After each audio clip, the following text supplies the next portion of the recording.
Hi, everyone. Welcome to Office Hours. If you're watching on YouTube, you can find out more about what we do at officehours.global. Our first hour is general discussion about media and virtual production. Second hour is usually something we want to spend a little bit more time on. And today we're going to spend more time on second hours. We talk about, we combined the audio and video. We're going to uncombine them as we continue to evolve. And so we're going to be talking about what do we want to see in audio second hours. We're going to be talking a lot about second hours this week, so tomorrow and Thursday. So anyway, so if you think about the kind of things you wish we did for audio second hours and throw those into Mukana. All right, let's go ahead and jump into the questions. Mitch, what do we have? Thank you, Alex. Our first question comes from me. Can you run a lightning to Ethernet on an iPad? Good, Carl. You sure can. So Bell can make it. This has the power as well, so you can pass through power as well. So $90 US. The good thing about this one, I believe it's not gigabit Ethernet, so just a heads up. So I believe it's a 10100 connection, but I believe that's all that the Lightning can handle anyway. I don't believe the Lightning can actually do gigabit. I believe that's only on the USB-C version and the Thunderbolt versions. But yeah, definitely can. Yeah, and from Lightning, a lot of us have ones that are USB and Lightning. So the Lightning, as Carl had, is power, and then we add just a USB to Ethernet connection. That way it's kind of more general purpose, although now you have two dongles that are tied together that can pull apart. So you tape is a good thing. Next question. And it's from Jens Olson at Sandpoint, Idaho. What microphone would you use for doing a single microphone backyard jam session recording? Goal is a single mic and a Mix Pre 3 to record. Go ahead, Carl. So if it's just a single mic, I would pick like a U87 that's over at the back of Mitchell. I would get a clone of U87. I wouldn't spend, $3,000 to $4,000. So the B2 Pro from Behringer is their clone. There is some from Warm Audio as well. So there's a few out there, but a U87 or U87 clone, because it has multiple patterns. It's a large diaphragm. And it worked very well with a Mix Pre 3 as well, because you don't really need too much to drive these. These are very sensitive. Good, Bill. I'd go with what Carl said, except for the fact that I'd be a little concerned about wind, because there's not really an easy way to wind screen those kind of large diaphragm condensers. I might choose something really low noise, like a Sheps CMC6 or something like that. However, I would have to be able to get people in front of it, because it is not omni as much as the large diaphragms would be. So those are just some thoughts. Think about wind, though. You're outside. Good, Greg. Well, at first I was going to suggest the Rode NT SF1, which is their ambisonic microphone, and then I realized, of course, the Mix 3 only has 3 mic inputs. So I would choose a stereo microphone of some sort, preferably something that did Blumline, but that's usually going to be ribbons. They're going to be a bit fragile, but a nice little stereo microphone to give you a little bit more spread and get everybody around the microphone. Yeah. I think that those are all good suggestions. I think that it depends on how many people are in the jam, so of what you're trying to capture. If it's a single person, then I would probably use an SM58, because of all the external stuff that may happen in a backyard. But yeah, if you have to have a single mic, it's going to be hard to get something great out of that. Next question. From Guy Cochran in Seattle, Washington, which LinkedIn courses would be good for learning more in our field? Go ahead, Guy. Yeah, there's a couple this morning after looking over through some of the stuff that we learned from Liberty yesterday. I got hit with one of those ads that just said, try LinkedIn Learning for free. And there was one on virtual events.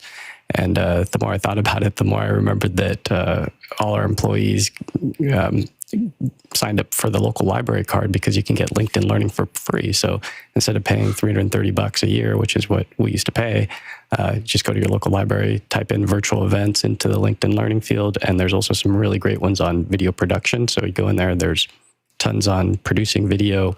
You'd be amazed at what's in there. So go dig in. I'll put a link in the chat too for the one that I recommend. Yeah, for corporate video, Richard Harrington does a lot of good ones that are up there right now. There's also Final Cut, Premiere, Resolve, Cinema 4D.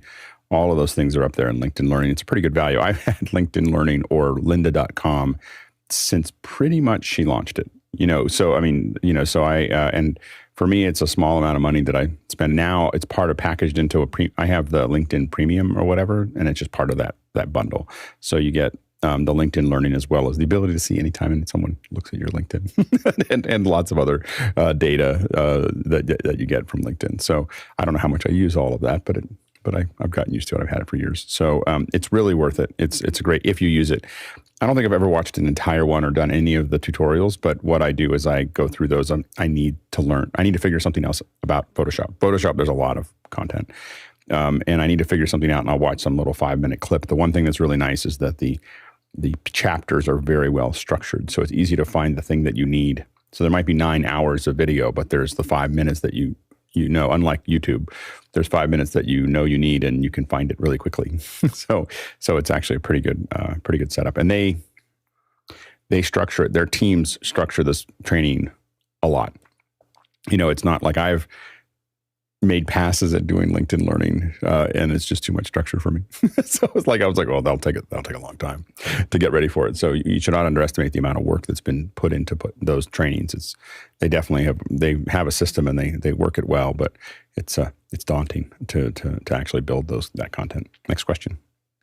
Jonas Dottel from Stuttgart, and he has a question. Middlethings just released their middle tally. Thoughts?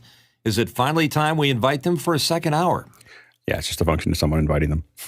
So I'm just right now. We're going to gather some stuff up, but I'd love to have Middlethings on. So it's just a matter of someone finding the right contact there to contact. I think I reached out through their website months ago to have them on, and there was just no response.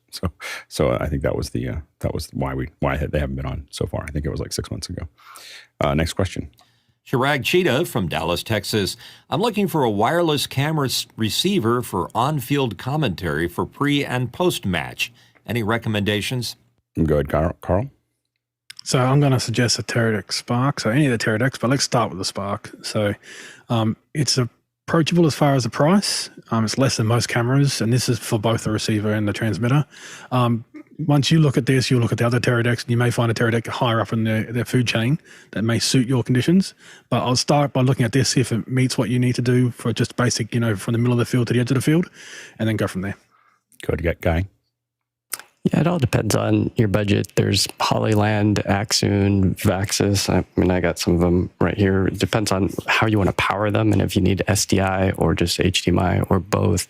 And then the latency, because you can get zero latency with some of the Bolt line and some of the higher end providers. The more you spend, the more you get. So at the highest end, you get the Ranger that's about $4,000, $5,000, and that'll do 5,000 feet. So there's 5,280 feet in a mile. You're getting almost a mile with the Ranger package, and then you can get multiple receivers. So there's multicast, so you can hop, and so you can guarantee that you get a smooth transmission wherever you're at on the field. Next question.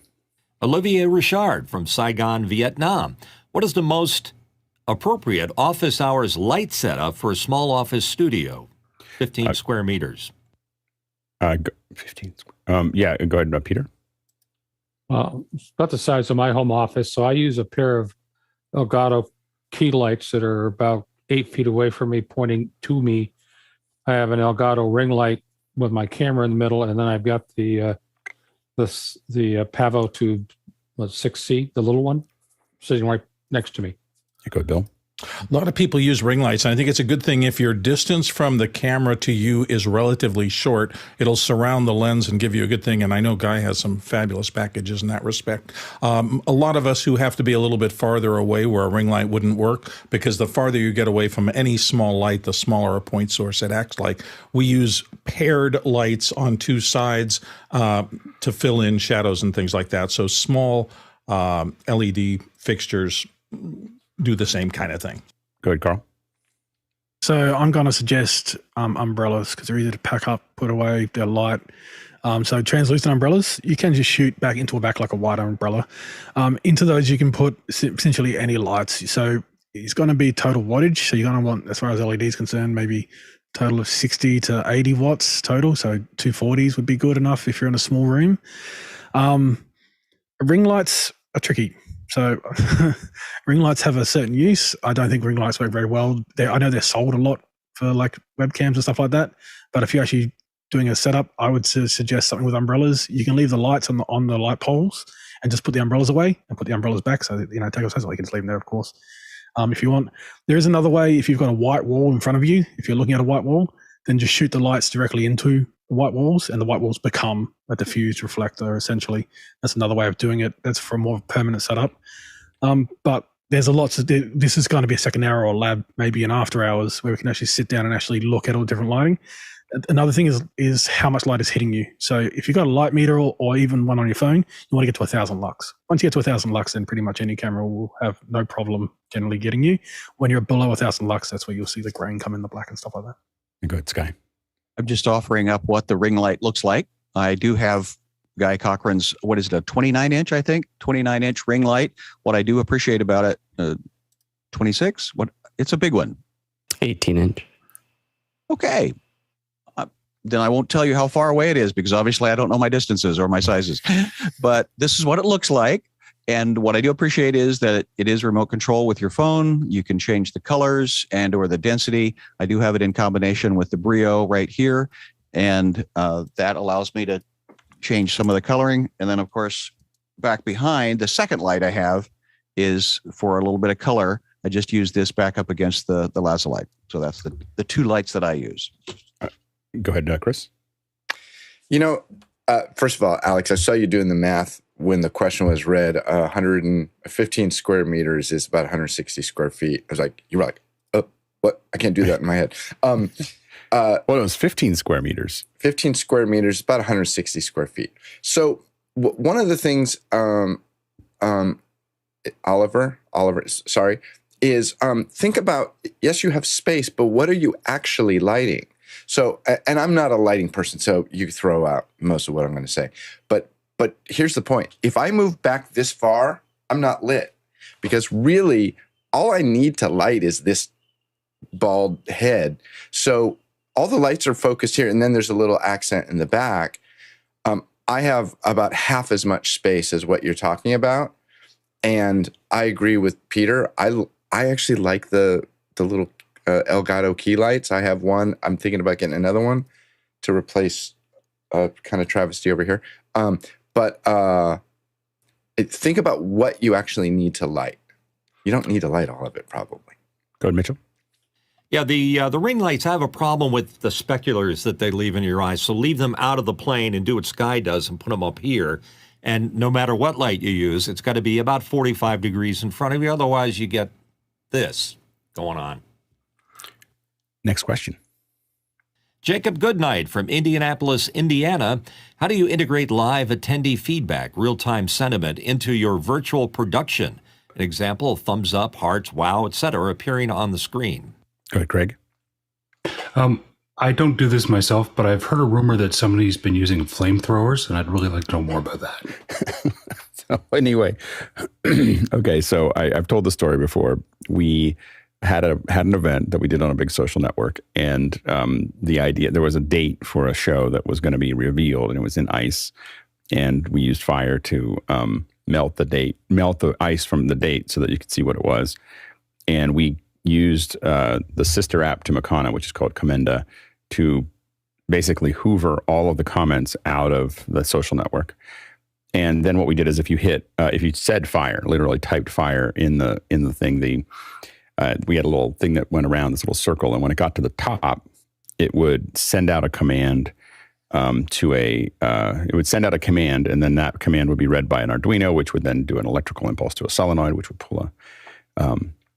pull the trigger on a flamethrower. And anyway, so that, and it was a 40-foot flame. I mean, it wasn't like a little flamethrower. It wasn't like the little Elon Musk one. It was like a dragon level, flame. And so anyway, so it hit this flame. Now, when people started, this is the interesting thing about audience interaction was when people started, they're hitting fire. We're telling them in their show that that's what they should do. And they're kind of hitting it, and it kind of goes, it meanders around. As soon as it went off once, everyone realized that what they were doing was going to have a kinetic effect in the scene. And suddenly we spiked to about 140 interactions a minute.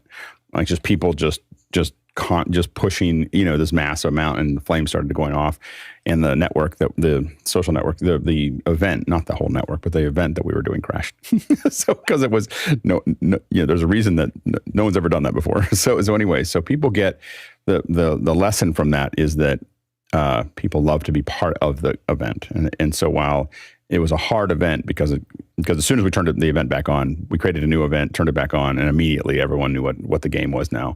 So now that we just went right back up and crashed it again. It was like, it was just a constant thing because everyone was so excited.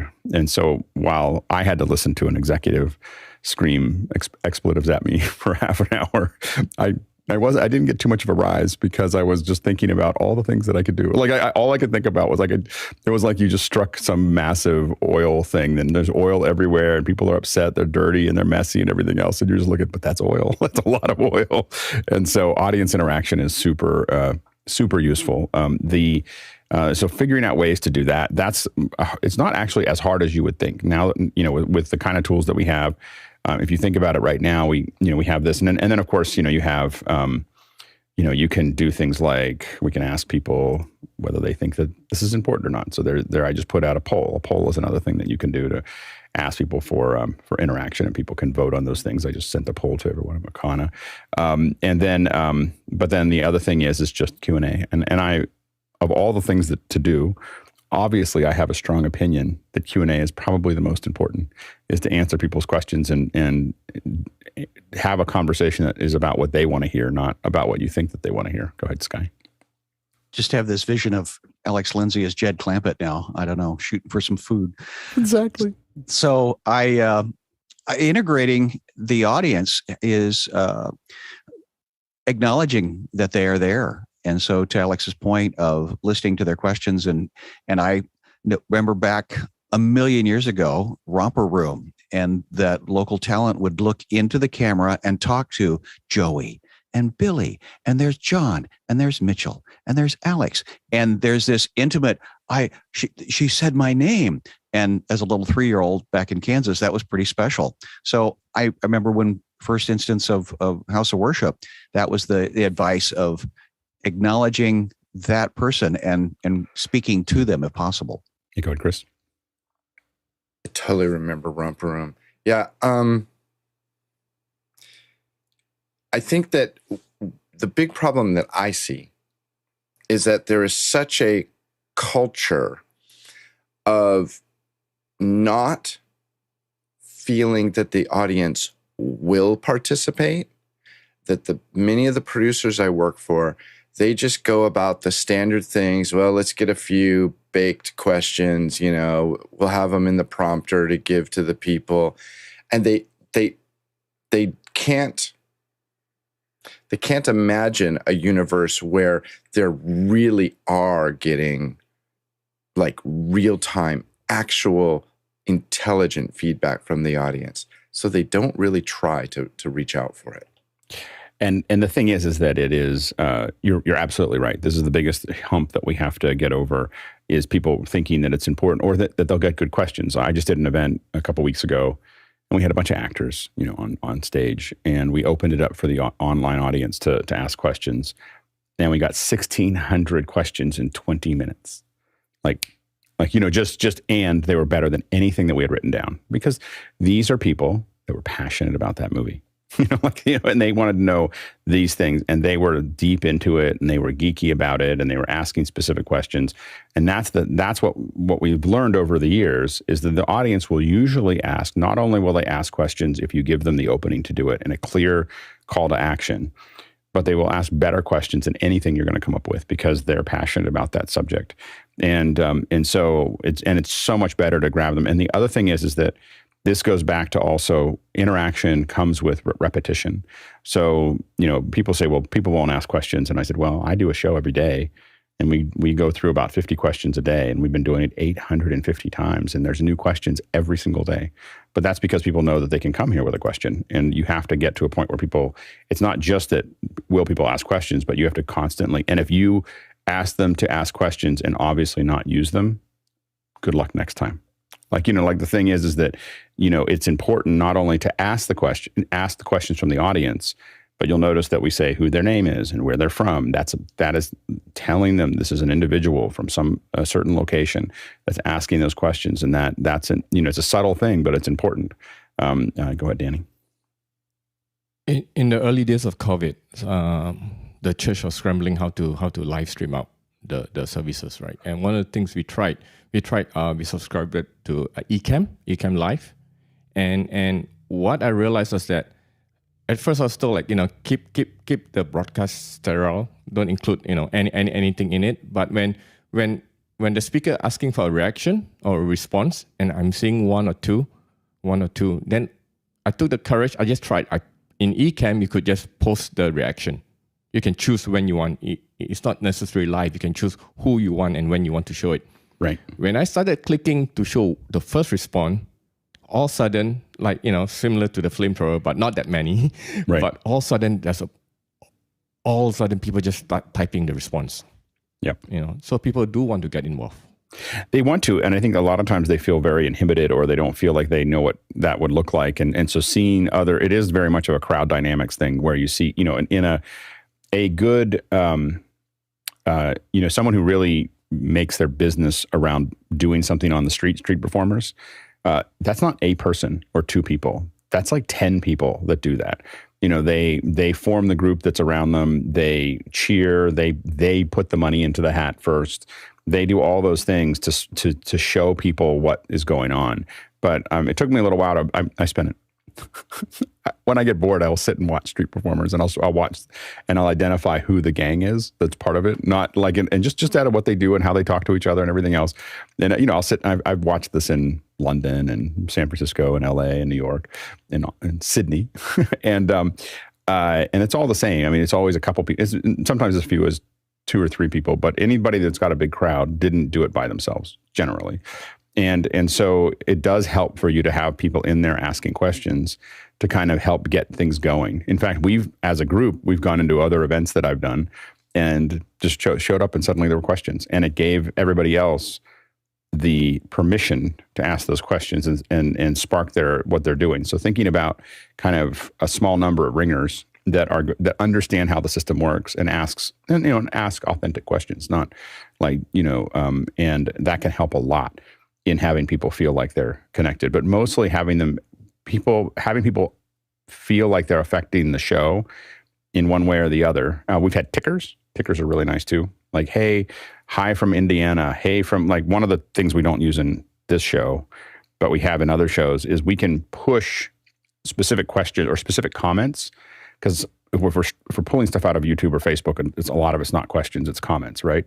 And we can just push those to a ticker. And so the ticker just auto-populates whatever we're pushing to it. And so we push like, hi from whatever, I'm really excited, and things that aren't questions get pushed into that ticker, and it gets people excited, and more people do it. Go ahead, Sky. We were on this new platform called Kitsch TV, and they have these things called clams, and they're again a food motif, but they also have a sound, and so when you are engaging with the person, the talent, you can do these little clam things, and we weren't aware of them, and it was very annoying, and it was like, what's going on? So it was very off-putting, but it did give the audience the ability to acknowledge that they are engaged, they're a participant, they're doing something with you. It's just make sure your talent's aware that this little annoying thing is going to start clapping across their face. I will say that the thing that I hate, one of the things I hate the most is all those little hearts that sprinkle up in like a little particle system, because it screws up all my graphics. And so the thing is like, and it's fine as long as I can turn them off. It's fine for you to have it as an option. It's the platform deciding it's going to put it over top of everything else I'm doing, not without asking and without any way to turn them off. Is that platform, by the way, still around? Oh yeah, they're doing quite well. Okay. I don't know quite well, but we applied like as soon as they came out, like when you guys mentioned it the first time, and no one ever responded. So I was just like, it's a small, intimate group of people run by a man that has a lot of history in the industry. So it's a startup. There you go. And I think a lot of their people were from a part of the world that's having conflict right now. Got it. Next question. Tony Mobley from Newton, Georgia. What are the main things that should happen during my conversation with the CEO of Boinx tomorrow? I want to get better with conversations with Tony Mobley. Well, I think that the interesting thing for Oliver, I think we'll be asking him what he thinks of like running Memo Live in the cloud. I would also ask him, how he got started. how, like figure that. I think you'll probably go over those things, but really, like, why is he, what did he start with, and what are the apps, and what did he learn by creating Boinx? He's been doing it for a long time, and Oliver is very persistent. It took him, I really felt like him getting me to use Memo Live was kind of like a green eggs and ham kind of thing, where he was just constantly trying to get me to have green eggs and ham. Like every time I saw him, he'd ask, and he'd send me a copy and want me to use it. And I finally used it. And then I was like, I do like green eggs and ham. But it took a long time for him to get me to have the green eggs and ham. Go ahead, Tony. Yeah, I'm excited to have the conversation with Oliver tomorrow. It's 26 years that Boinx has been in existence. He has won numerous Apple awards.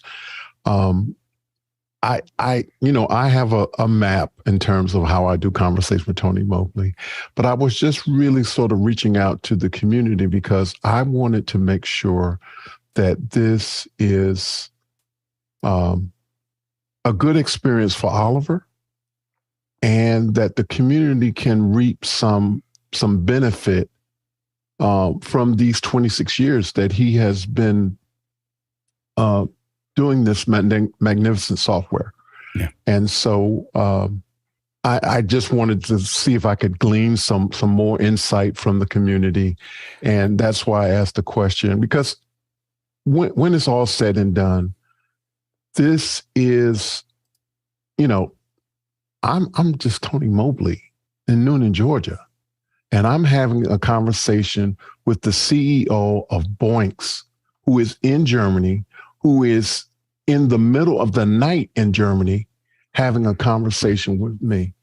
And so I am honored by everyone who I have a conversation with, but I understand that this person is making a sacrifice in order to have a conversation with me. And so I really just want to make sure that it is the best that it can be. And I want to continue to get better hosting conversations. Yeah, no, I think just really what he's learned. I think that the thing that'll be interesting to a lot of people beyond the software is just what he's learned as running. All of us that have run businesses have learned a lot about things, and we have kind of a we just ups and downs that you get. You learn a lot of things that are just, you can't learn unless you do them. And I think that anytime you're talking to someone who's done something, practical knowledge is about 100 times more valuable than theoretical knowledge, at least 100 times, possibly 1,000 times more valuable. Like, I only want to hear from people who are doing things. I don't care about people who have opinions about how things get done until they've been on the field. And so he's been on the field for a long time. So I'm sure he has a lot of field experience that you can glean from him. And so I think that, figuring out what he's learned about running a business, and what he's learned about software development, what he's learned about marketing and sales and those types of things, I think will be really interesting. So should be a good show. Next question.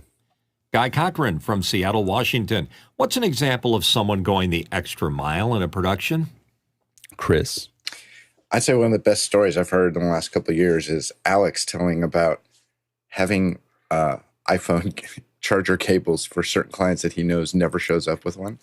I love that. As an editor, I like to think about the things that people are either going to ask me for eventually, and just get them done in little lulls that I have. Oh yeah, we should work on the lower thirds. Oh yeah, I already did those. Oh, cool. Let's go to lunch early. Okay. Or the things that they're going to ask for, or just anything that adds value to their project that they're not thinking about, because I've done this for a few decades.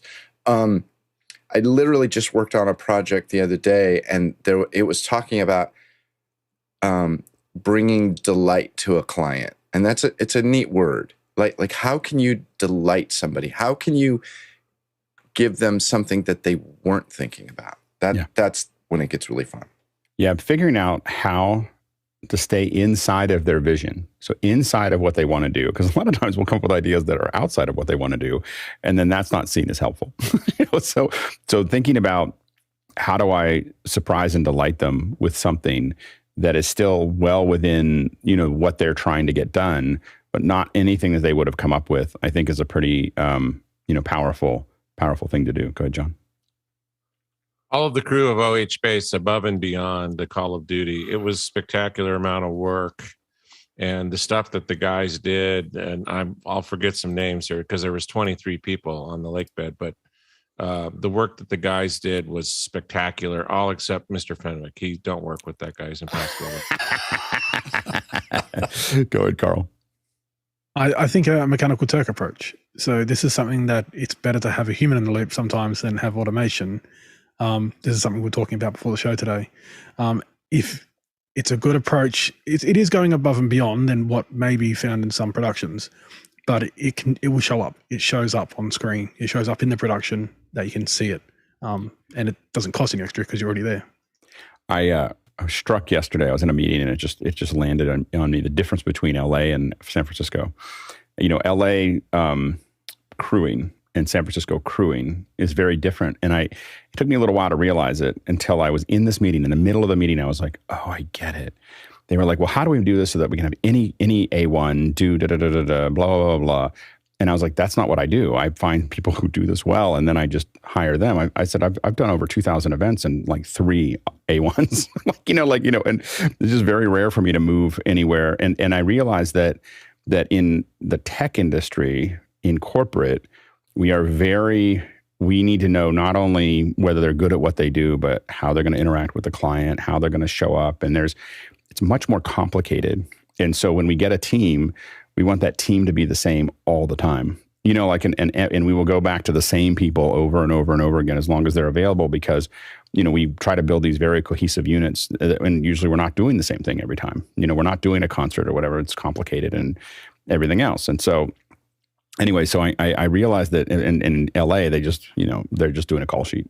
It's a call sheet, and they, you're disposable. And if you're not there, we'll get somebody else and everything else. But I realized it's because they grew up in an atmosphere in LA of lots of people for every job, where in San Francisco, there's like 4 good A1s, and so it's a very, and so you get very, very dedicated, but it's the people who do that extra mile. When I'm working with, I can mention a lot of it. When I'm working with someone like Brian Maddox, he's thinking of like 1,000 things that I'm not thinking of.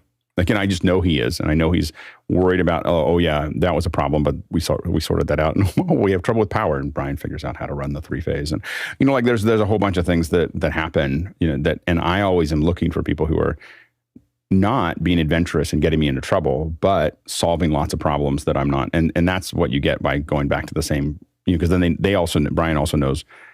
And lots of people on my teams know that what I'm sensitive to, and so then I don't have to have that conversation over again. And that's why you keep on going back to the same people. Go ahead, Bill. The other thing I keep thinking about the word anticipation. I remember being behind a rack once, and we had just put up all the outputs. I thought, okay, now I got to get the camera things. And I turned around, and the assistant, who was brand new on the crew, was sitting there with a bunch of cables in their left hand and one in their right hand. And he went, camera 1. And you're just going, okay, this person gets it. They knew I was finishing up this part. They knew what was going to happen in the next part. And they made it so simple that person is coming back on my crew every single time for the rest of the time if I can do it. I had in a more simple thing, I used to run seminars and used to train teams and then manage teams that ran seminars. So I'd have, at any given time, I'd have like 120 people working on these, like 10 or 11 seminars at a time. And I remember sitting there working on one, and you sit in the back, and there's these folks that are on either side, on the wings, and they're there just to do things when you need them. You just go I always go like this, and someone would come over, like, I need you to do this. And then they'd go off and do their thing. And you always knew whether they were good at what they did or not, because all they're doing is standing there and then running to get paper or pens or doing whatever necessary. And I remember there was a couple of people in my crew that if I just started leaning towards them, I could just see them looking at me, and then they go back, and then they'd be looking for other things that need to be done. But anytime I looked at them, it always felt like they were looking at me. They weren't always looking at me, but I'd see them kind of turning towards me. They were always conscious to it. And that's like the kind of team that you want, are people who are always conscious they're always paying attention. They're not looking at their phone. They're not daydreaming. They're not looking at their feet. They're actually able to sit with nothing to do and be present. And that is super hard. Harder than being able to do complicated things is being able to stay present when there's nothing to be done. Go ahead, Sky.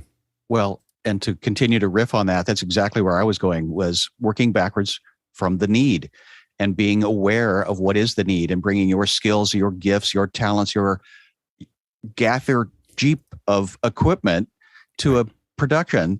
And this is where, Guy, you kind of are my example in many ways, because you brought a camera to a TV show that I was not able to use that first couple of episodes. But then I said, okay, now we've expanded, we've grown, we've gotten some muscle memory. Could we have that really amazing camera with the phenomenal lens available that you have available? And you said, yeah.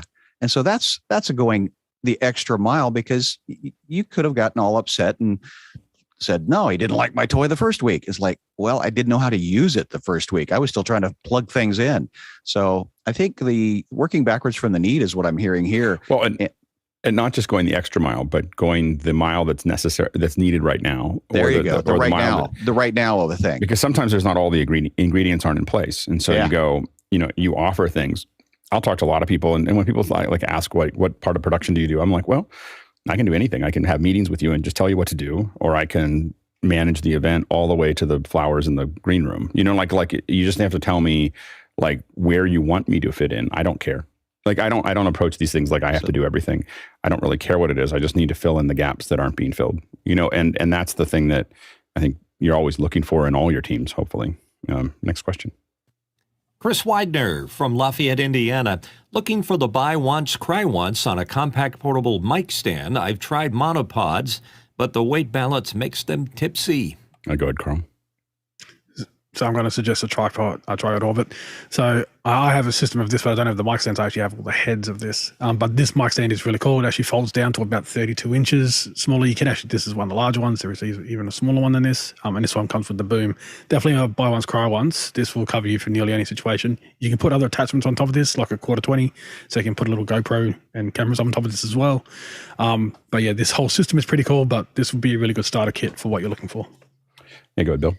I usually use those tripod mic stands, but if I'm in a circumstance, I consider this portable. This is a steel base or an iron base for a desktop microphone. And if you can find something that has a lot more heft to it and change the balance point of that, it's going to give you a much more stable thing. Now, I can drive on location to use that for portable. I can't obviously fly with it easily, but I try to make that decision between what's most important about this, weight or stability.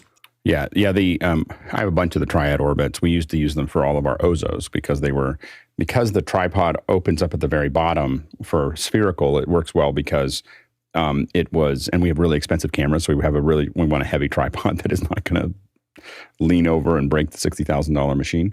And the other cool thing about the triad orbit, it's got this quick release on the top that is just awesome. You just pull down and pull it out and stick it back in, and it's totally rock solid. The legs get a little loose after you've taken them all over the world a couple times, so you have to worry. That they can. That's the only little challenge that we've had. Anyway, the triad orbits work really, really well, and what's nice about them again is that they're very, very stable. Now they are a little trouble when you want to carry them a long distance. They are heavy. That means that they are stable, but it also means that it's a lot of weight, to carry around. So that's the one thing you have to look at. If you're looking at small tripods, and I just ordered a bunch of them, I've decided to kind of standardize on these for the tabletop. And this is newer. I don't know how to say it. Do we know how to say newer? Is it newer? Is it newer or newer? Anyway, they have a little tripod that I've really started to like. It's called the newer foldable mini desktop microphone. Here's what's nice about it is it folds up into almost nothing. The base slides up and down just a little bit. It's really useful and it's really light. The problem with the ones, I've had ones that exactly what Bill has, and if I'm at my home, I really like those with heavy bases. I just don't like putting them in my suitcase. And so these ones sit also a little bit lower. We found that with the the problem we get into with these MV7s is this piece adds a lot of height. And so we need something that's going to be a little lower profile to make that work. Next question. Lois Richter in Davis, California. For our next Birding with Lois show, we want to get some photographers to come on and tell us about their cameras. Where do the panelists suggest I find photographers to ask? Go ahead, Carl. So for photographers who generally do birding or wildlife, YouTube. So there's a lot of YouTubers out there. There's a lot of high-end YouTubers out there that have been around for a long time that have humongous channels actually that do birding. You just have to contact them via their way you have to contact them. You may get a 1 in 10 strike rate of people returning, your emails saying they would be interested. But yeah, I'd say YouTube, because a lot of people that do this kind of stuff do like to share their passion via YouTube. So contacting those YouTube channels and see if they're interested in joining a panel via Zoom would be pretty cool. Yeah, and Twitter is also a good place to look for it because it's sometimes easier to get a hold of someone on Twitter than YouTube, but both Twitter and YouTube are both good for influencers. And Lois, reach out to me. I know somebody that I don't want to call him out because I don't know if he'll do it, but I know someone who does a lot of birding photography. Next question. Douglas Carmichael, when we talk about the concert experience, visuals are as important as audio. How do you make your 3D worlds created in Unreal Engine and Unity manipulatable in real time via MIDI or DMX control? What parameters do you usually assign to said controls? So I can't answer this directly, although we've been doing this literally yesterday. so I was, and so we, I know that the DMX, and I have to ask JJ, maybe JJ will tell me in the back end. I just don't remember what the exact interaction is, but we do know that we were able to kind of basically DMX control lighting and so on and so forth. Tlaloc and JJ were working on it. And so we had Unreal systems that we were running from the lighting board. And what's cool is that when you start to think about that, you can start to think about being able to interact with physical lights in the real world as well as Unreal lights in the virtual world, or make it all virtual either way. But those things, there are a lot of DMX system, DMX support inside of Unreal already. So it doesn't, I just don't remember exactly what the protocol was that we were using because I wasn't doing it personally. But we probably could come on, we could probably do a second hour. If someone puts that in the second hour suggestions, maybe for tomorrow, bring that up and we'll talk about it. But DMX control of Unreal is probably a good second hour. Next question. Jens Olson from Sandpoint, Idaho. What is the best way to output and drive a surround sound setup for your Mac? Go ahead, Carl. So there's two ways. Are you consuming surround sound or are you creating surround sound? So they're two kind of different things. If you're consuming surround sound, then it's just HDMI into a receiver, so like a 7.1 receiver, and then off you go from there. So that's if you're playing back stuff from like Disney Plus or Blu-rays you've ripped, that kind of stuff. Now, if you're creating surround sound, so if you're creating content that's in surround sound and you want to output from your computer and monitor what you're creating, then essentially you just need an audio interface. Now, the higher quality audio interface you get, sometimes better, you just need ones with at least 8 channels. Once you've got the 8 channels, you'll go into audio MIDI setup. And in audio MIDI setup, you can actually set up what channel in your audio interface goes to what speaker. So this channel, channel 1 on my audio interface goes to center, and so on and so forth as you go down the list. So what that does, it gives you, now obviously if you have a audio interface that has 16 channels, you can do 16 speakers, as long as your software can support that. If you have an audio interface that has 64 channels outputs, you can do 64 speakers. This is how the really large systems work for creators. But yeah, I'd say 8 channel minimum. That gives you like a 7.1, and then you can go up from there. But or it's built into Mac, and it supports straight out of Logic and a lot of other things. And there's a lot of other, it's just mapped. So your software just says what you want to map from what to what. And this is just a mapping tool that's built into the operating system. The higher quality audio interface you get does help a little bit, but not too much. You just really need, 48K really, but 96 can help if you're going into like monitors. So maybe a little bit better, but generally 48K for monitoring should be fine. And then the other thing to think about is your speakers, as to whether they're self-powered or not. One of the things that makes it a little simpler is to have the speakers be self-powered so that you can just send XLRs to them. One of the things that I have been trying to get done, but I've been having trouble just getting the devices, is getting the little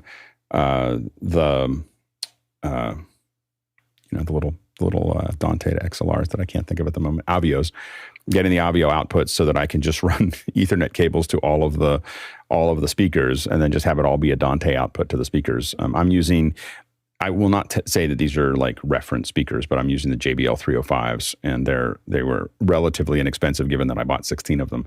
That still costs money. So anyway, so I didn't, the ones that we've had in the office in the past, we don't have that set up right now, but it was the 7 I think the 705s or 70, they are the 700 series from JBL, which were great, but they're $1,000 a speaker. So I don't put that in my house. Go ahead, Mitchell. Yeah, the expensive ones, the Genelecs, are great. They have a Dante PoE powered speaker. So not only can you power it without extra cables through your Ethernet connection, but you can also route and adjust levels and do all the good stuff that Dante lets you do.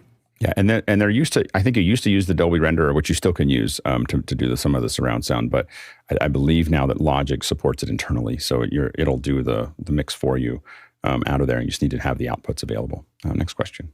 Tim Holm from San Lorenzo, California.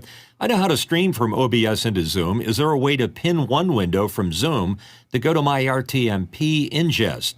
I'm using meetings only, not webinar, and I want to avoid bringing in anyone else that might join the Zoom meeting along with me. Go ahead, Guy.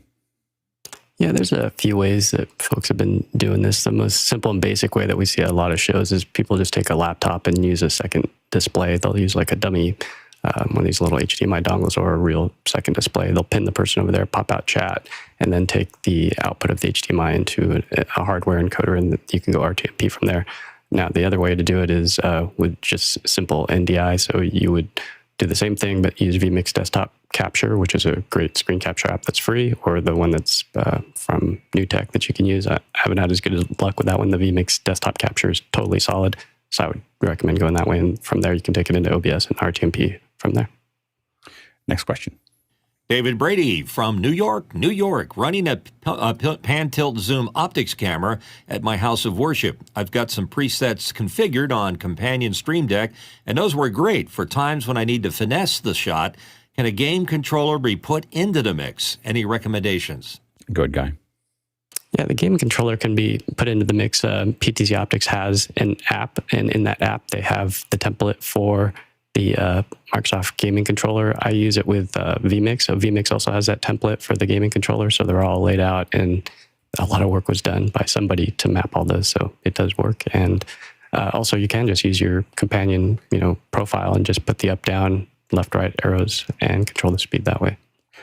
We also have learned that gamers are better PTZ operators than camera operators by a lot because they just understand that, and they find control. Especially first-person shooter gamers are really, really good at fine control of PTZs. Next question. Tony Mobley, Noonan, Georgia. I constantly have to disconnect and reconnect the HDMI adapters to be seen by the ATEM Mini Pro. What is wrong? Do I need to replace adapters and HDMI, or is it an ATEM issue? Go ahead, Carl. Yeah, so this is an order of operation issue with HDCP. So when you plug in your adapter, essentially your device, let's say you're going out of, let's say, an iPhone into a HDMI adapter. So what's actually happening there is your iPhone actually has HDCP itself on the lightning connector in the digital form, and then it passes that to the adapter. The adapter has its own little computer inside, which then retransmits its own version of HDCP out to the ATEM. Now, the ATEMs do support HDCP, so if you put anything that's copyright like a DVD player in there, it won't show up.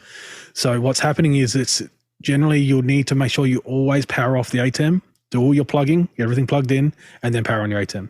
Never plug anything into the ATEM when it's powered on. Never unplug anything from the ATEM when it's powered on. It sounds like a very simple thing, but HDMI is not hot pluggable. No matter what anyone tells you, is not. I used to work in an electronic repair store, and people used to fry their main boards because they used to hot plug HDMI. It's not hot pluggable at all. Always turn off your ATEM or unplug it. It's the only way you can do it. Unplug it. Do your connections. That's either plugging in or unplugging, and then power back on. That should solve the order of operation when it comes to HDCP from dongles generally. Next question. Jason Robertshaw from Sarasota, Florida. The OBSBOT Tiny Pan-Tilt Zoom Webcam is on sale for Amazon Prime. Are these little USB cameras worth it? I don't know. I just haven't had a chance to do. Jeffrey has one, and he's shown it a couple times, and it looks okay. It doesn't look incredible. That's been kind of what I've seen so far. Go ahead, Chris. Yeah, I just bought one. I'm kind of slowly gearing up to making my garage more of a more friendly to share when I'm working in it. And the fact that it'll follow you, and it actually has some hand gestures to like ask it to zoom in and stuff. Mm-hmm. And I'm not trying to I'm not trying to do a show necessarily, so I don't care that it's, this kind of quality. But I just bought one. I'll let you know. I find their little tripod for the phone interesting, which is that it'll do auto tracking and everything. And they've taken their auto tracking software and put it on a little thing that'll hold your phone and do it, kind of follow you around. It's kind of interesting. Can't hear you, Chris. It doesn't control your phone. I know, it just moves. It's just a thing that holds the phone, right, and it'll follow around. Just pans around, yeah. Next question. The Seventh Scroll in Brooklyn, New York. Morning, guys. What's the process of adding a LUT to the Blackmagic bidirectional converter? Do you need Resolve to do this? We're trying to match some cameras. Thanks. Go ahead, Carl. So you don't need Resolve to do it. It's actually just a little piece of software that comes with it. It's just downloaded from it. And there's a little LUT tab. So you click on the LUT tab and you can import LUT. It can be any LUT. So for the 12G, it's a 33-point LUT. This can be from Premiere, it can be from Resolve, of course. So just a 33-point LUT. And on the 3G version, the cheaper version, it's a 17-point LUT. And the key is that the reason you might need Resolve is if you're trying to match cameras, which is what you're asking here. So you can apply LUTs that you can just download from the internet. They're just cube files. It doesn't matter, 17 or 33 or higher. If you want to match the cameras, then you need Resolve. And you don't need the $300 version. You can use the free version of Resolve to do this. You take a camera, you take the image, and now what I do is I shoot a chart. This can be, there's a lot of different charts you can use, but I shoot a chart, and you take that chart and you get one camera to look exactly the way you want it. So not with the chart, you get a person in the space that you want, and you get that camera to look exactly the way you want it. When it's exact, because the thing is, I'm not trying to make it perfect. I'm not trying to make it, we're not trying to make it basically sterile accurate. We're trying to make it look the way we want it to look. So that person looks exactly the way you want it to look. Then you put the chart in front of it and you shoot the chart. And then you take another camera and you get the settings the same as the first camera, but it'll have a different lens or different whatever. It's a different camera. Then you shoot that chart. Now what you do is you go in and you take one chart and you corner pin it on top of the other chart, and you apply the color correction inside of Resolve in the color tabs, and you adjust those colors until it turns. You set the top one, the new camera, as a difference mask, a difference layer, and that means that when it turns black, they're both identical. And in any place that you see light areas, they're not the same. So you make the adjustments to all your colors until it turns black. Then you save that out as a cube file. Put that into that box. Now both of those are mapped exactly the same. And you'll find that it won't matter what you do. Changing the color in the camera to 56 or 32 or anything. The transform function between the chip and the output is set in that LUT if you do it, if you get it right on, and then they should be matched up at that point. It does take time. It takes Charles about an hour to do about 6 cameras. It takes me about 4 hours, 4 or 5 hours to do the same thing. So next question. Josh Kaufman from Pittsburgh, PA. What purpose would you set a static IP address for a production computer or other production equipment? What cautions are there once set, and how do you manage a network with static devices? Go ahead, John. I use IP Scanner Pro, which is a Mac app, and I have 50 devices on my network, and 99% of those are all static IP addresses. And I just came up with a scheme. I have a small DHCP pool that's set in the router outside, and just don't just don't label or set them as the same IP address. And then over time, you'll know what IP addresses of the devices are, and you can ping them to make sure that they're up and running. I just like static over DHCP pools. Go ahead, Peter. Well, the main reason I use static IP for, say production, because I'm an amateur, but Companion doesn't like DHCP. You need to know what device you're sending, what the IP address is of the device you're trying to control. So I have, like John, I have a scheme that I know exactly where my static IP range is and where my DHCP range is for my phone and my iPad and stuff. But for all the computers, and frankly, even things like the Apple TVs and stuff like that are all on static addresses. Yeah, we do something slightly different for our remote kits. Our remote kits are, all the devices are set to DHCP, but the router uses their MAC address to define what it's, so they all have the same IPs all the time, but we control it at the router level, not at the device level. So the devices are all like, hey, I'm here. And the router goes, you're this MAC address, you'll get this IP. And so it's the same. It just makes it a lot easier for us to move things around, because then all the routers have, if I move from one kit to another, the routers, I may be moving from one subnet to another, but the router knows I'm going to give it this, all of those MAC addresses are in all of the routers, and they know what IP to give it. And so now you can interchange the hardware back and forth between systems, and they'll automatically, be set correctly without you having to go in and change their subnets. Next question. Olivier Richard in Saigon, Vietnam. Thank you for starting to use UTC time. Is it clear for everyone, or should there be a lab to make sure everyone is familiar with it? I don't know. Well, maybe we'll make a lab. All I can say is that UTC is not the same as BSD. That's all we'll say. It's always, something, like that's the thing that people, so UTC never changes and BSD does. Next question. Scott Mueller, Germany, Germantown, New York. What software are you using to create connection diagrams and charts? Something that's not a subscription, preferably. Go ahead, Carl. I use Numbers. So Numbers is, once you get into Apple Numbers, you'll actually find out it's quite powerful. Now, there's a lot of things that aren't automated that you will find in dedicated software, but they will be subscription. You'll need to pay for those at least. But Numbers is very powerful, and your sheet can be as big as you want. Your sheet can be infinitum as far as how big it can be, and it can have as many assets on there. So you can have like a 20 gigabyte file for Numbers as well. So you can have humongous assets in there. It's pretty cool, but it is a little bit manual how you have to use it up, how to set it up. But once you set it up, you can actually go to certain areas of your sheet. So your sheet could literally be like 100 meters in every direction if you put 1 pixel to a centimeter kind of thing. It's quite good, but it's for very intricate diagrams. You can do this for humongous flowcharts. It's really good. But for quick ones that you just want to create, then you want to go to something that's paid. Maybe it's going to be a subscription. Unfortunately, a lot of software is going that way. So you may be looking at one of the subscription ones that are a bit more dedicated towards that other numbers. Yeah, the one that I use is OmniGraffle. It's I think it costs some amount of money. I bought it a long time ago, so I pay the upgrades. I've been using it for well over a decade for wiring diagrams. It has a lot of stuff built into it, snapping and a lot of the tools that you need to really build the wiring diagrams. And then the other one here to record has H2 gear. Is it H2R gear, and it works really well. It's a little the hardest part I have is that I'm so good at OmniGraffle that it's very hard for me to learn something new. But here to H2R gear is a great one to also check out because it'll build those for you, and it has a lot of the devices built in, so it makes it easier. Next question. Michael Hillman from Sierra Madre, California. Is there a good way to batch adjust the timecode for WAV files? The audio mixer forgot to jam that day, so I have 48 interviews that I verified to be exactly 16 frames off sync from my raw video files. Go ahead, Carl.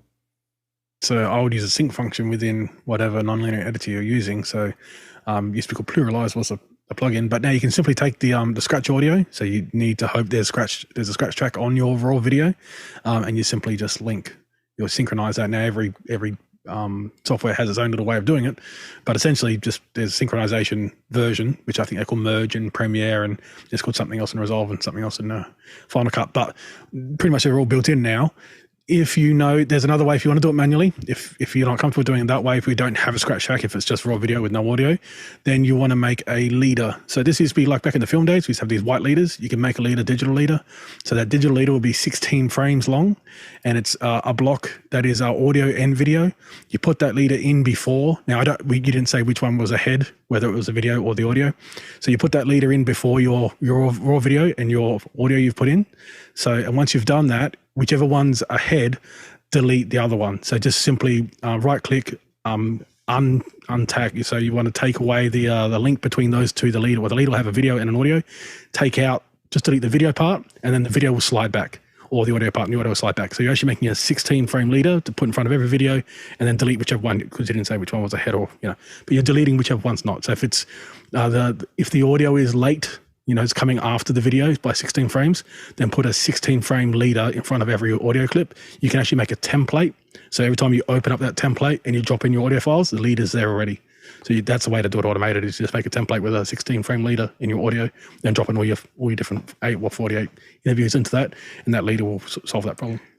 One thing that this gets back into what's really important so generally when I'm doing an interview and I have let's say a sound devices recorder or some kind of recorder, the two inputs into my camera almost always are, one is the camera mic. So that's like my right channel, and my left channel is almost always the output from the mixer. And the reason I leave the camera mic open is in case something happens with the mixer. So I have wild audio that's sitting there on that camera that's as the left channel or right channel, and then the left channel is coming from the mixer in there. And that gets back into, if your timecode doesn't turn out, you still have a way to very quickly and visually, and because literally you can do it very, very quickly if you do it that way. You can line everything back up again. But it is super important to at least leave your mics open. Sometimes people get into this habit of not putting audio on their camera, and it's disaster. You want to have audio on your camera because it fixes this problem. Next question.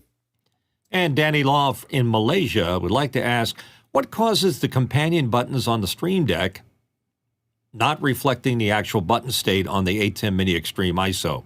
It shows that it's connected via companion, and it's hard. I had to remap the buttons. Go ahead, Craig. So the buttons need to be told to get the feedback from the ATEM.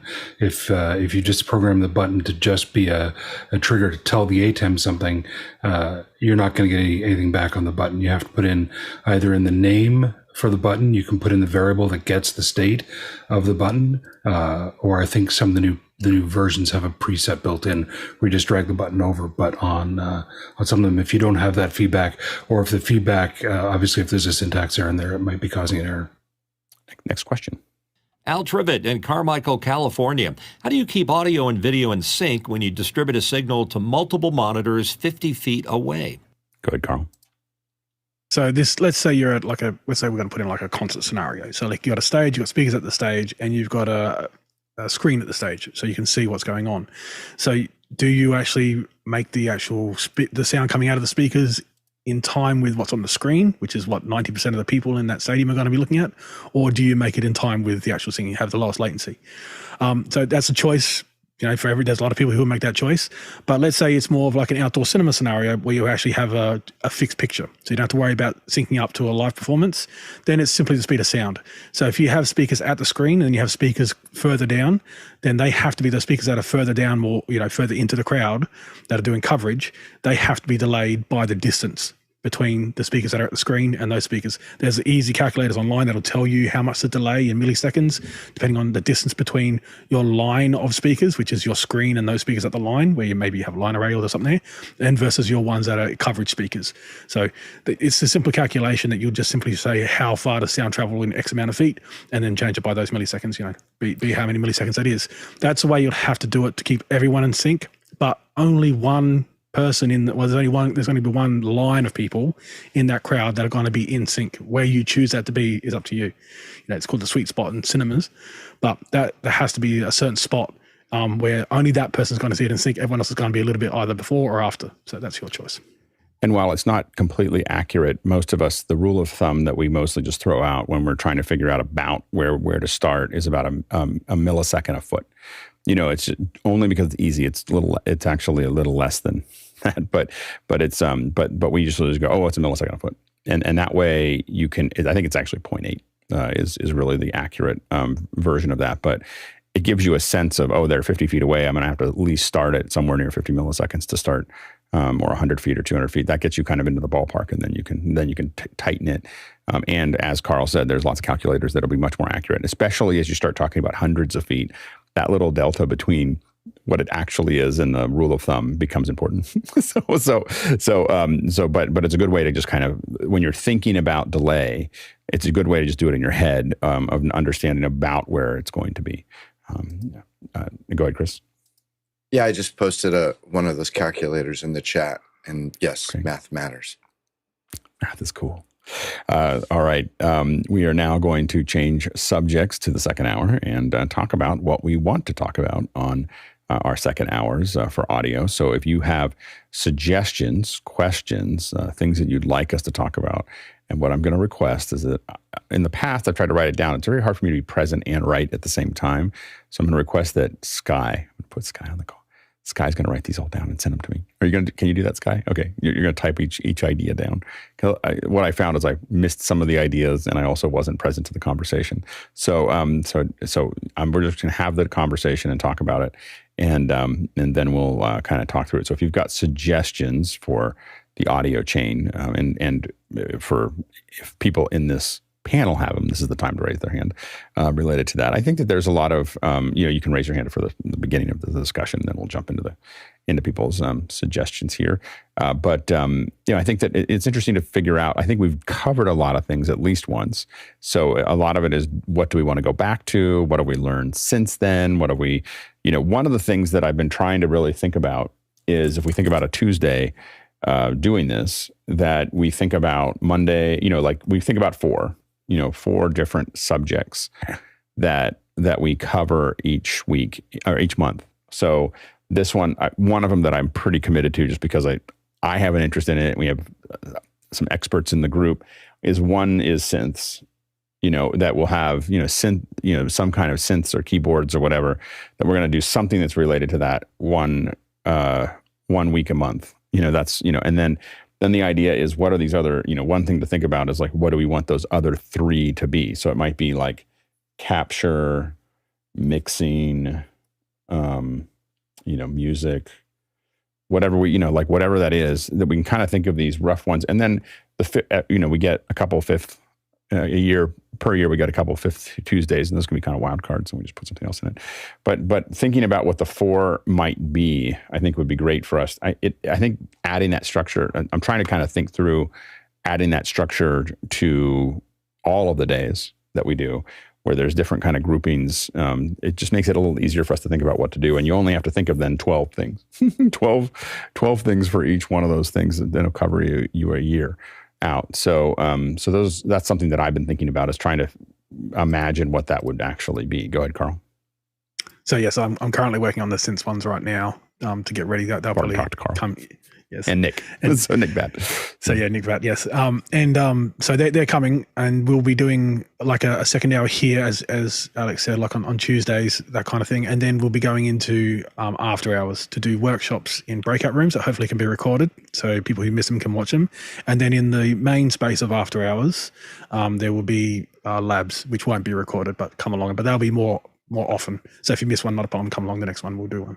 As far as other Tuesdays, I think a lot of the people here, we don't do a lot of records, like audio records only, like recording bands and stuff is kind of rare. What we're doing more here is streaming, so therefore mixing is probably more important than records, because in records you don't mix at all. You just make sure every when I think of record, I think of capture, and that is the microphone, the preamps, the capture devices. That would be really great to cover that.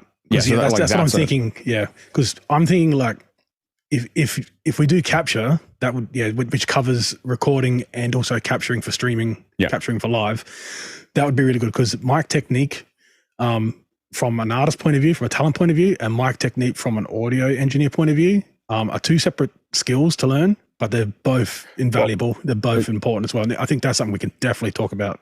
Right. Now, I think capture in general, it's just like all the things that it takes to get audio into the system. Yeah. And then one of those 12 would be mic. And one, as you said, you need 12 a year. So for capture, then you'd want to do also, another thing we come up across here is the ingest rate. So the sample rate when you're doing analog to all those things, digital conversion. Yeah. So those kind of things where you have to go out to broadcast. Do you do 44.1? Do you do 48? Do you do 96? Where is a benefit to that if you're doing records versus live streams? Right. So that is definitely, so capture is definitely one. And just like how we have the rule of, getting ready for a stream, having, good internet, good lighting, good audio, good video, that kind of stuff, that's also true for capture of audio as well. There's also that hierarchical nature, which we can go through, and it's kind of like a cheat sheet for what to look at first and stuff. And then I would say the other things I've been thinking about are like mixing and pipeline. So mixing and routing. So mixing, but also all the routing stuff. So whether it's Dante or Maddie or those things, how do we how do we get the signal in? How do we move the signal? And potentially, how do we get it out? Are three different things that are important. Understanding the benefits of like Dante, which is a networked routing, versus Maddie, which is point to point, and where would you use those two, and why would you use a point to point over network routing?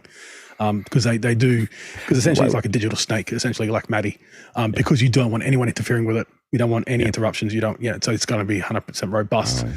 Once you go into, you can fork off MIDI and have like, a Y splitter, essentially. It's not technically network, it's just a Y splitter.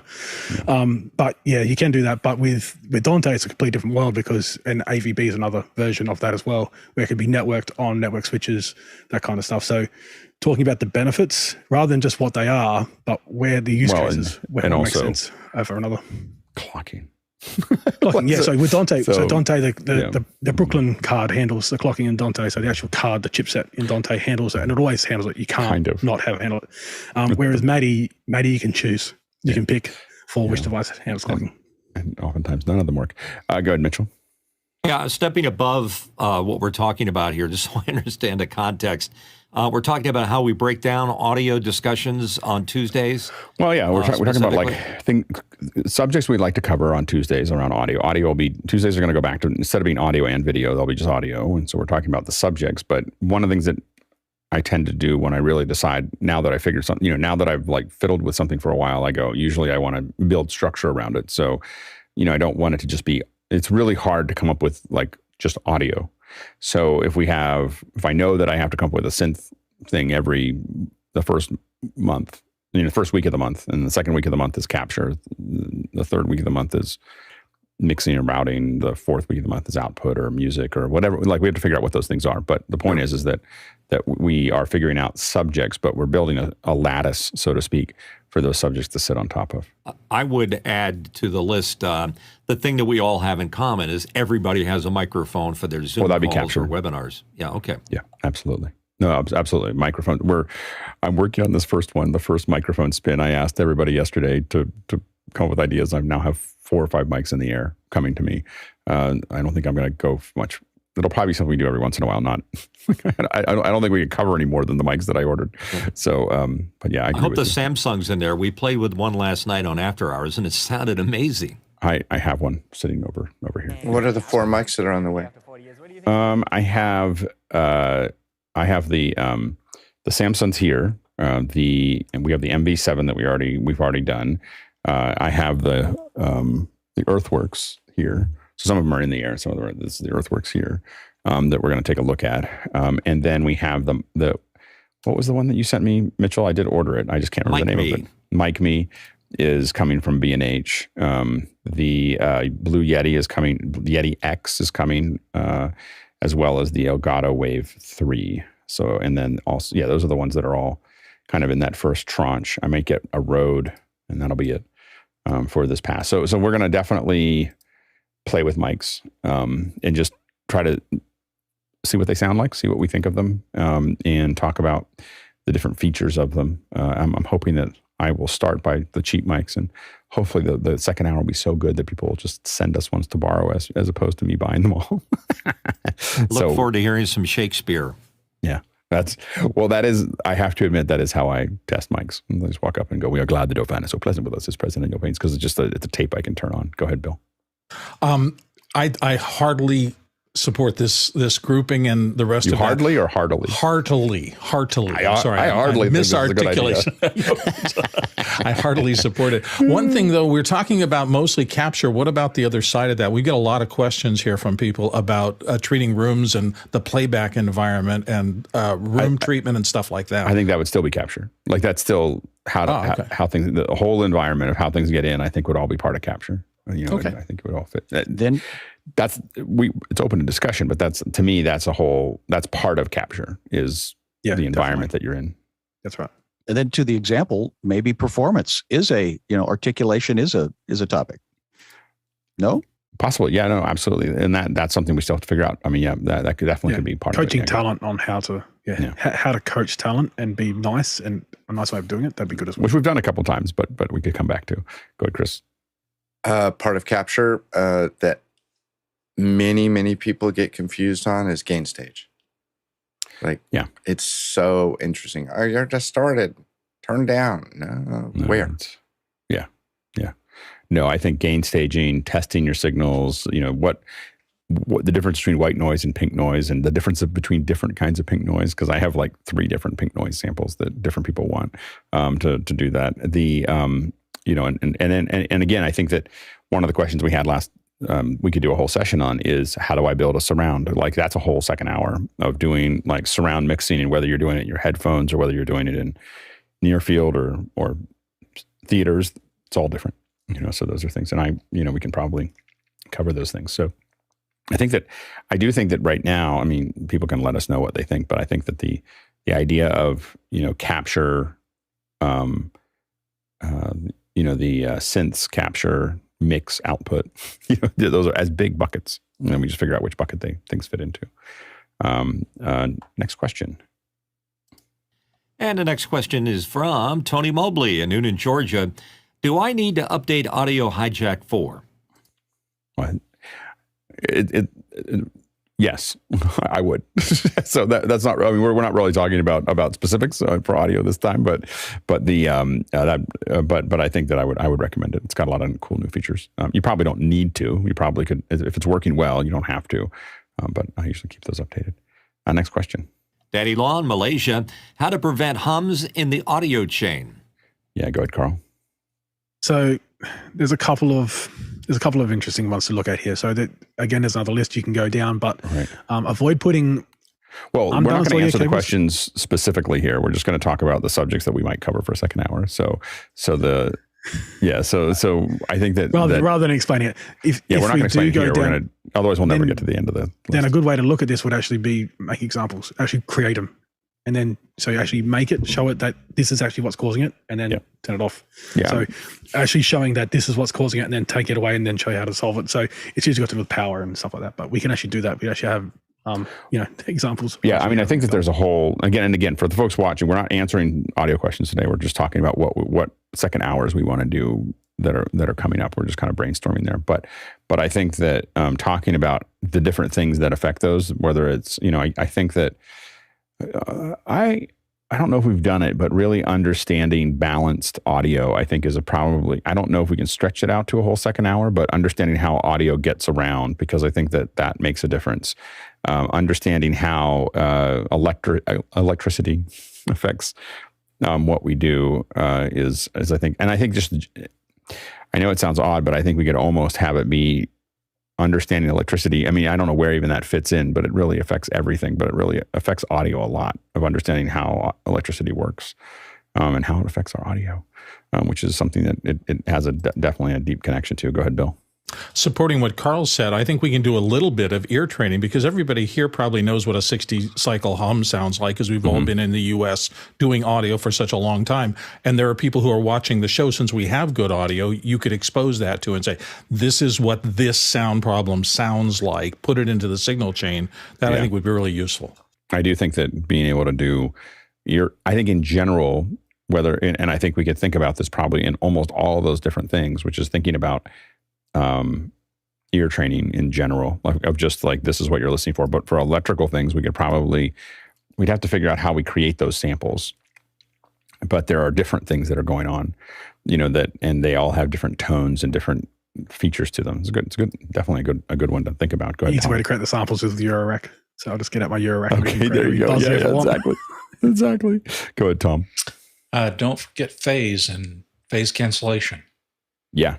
Yeah, and the question is whether phase is something that we add. This is where things get complicated. Do we add it to something, or do we make it a whole second hour? Is understanding how phase works and so on and so forth. And that's the thing we have to kind of think about as far as the second hours go. Go ahead, Craig. Just because phase was mentioned, I'd also want to talk about polarity, the difference between phase and polarity, because that's something that a lot of people interchange, and it's not. They're different things. Yeah. Chris? Yeah, when Bill just mentioned ear training, I think there's a whole lot to be said about that. There's a lot of problems that we can manufacture and make, those. Frankly, it would be a great thing, on the Office Hours Global website if you had, like, these are things to look for. This is what it sounds like when somebody's off mic. This is what it sounds like when they have 2 mics going. This is what it sounds like when they're just, like all those things. And we do a little of that when we do the Ruthless reviews, but we could definitely do more as far as ear training goes. But having something, to your point, to having something as an example, like thinking about how to manufacture those would be really good. And I think having some of that stuff documented. Yep.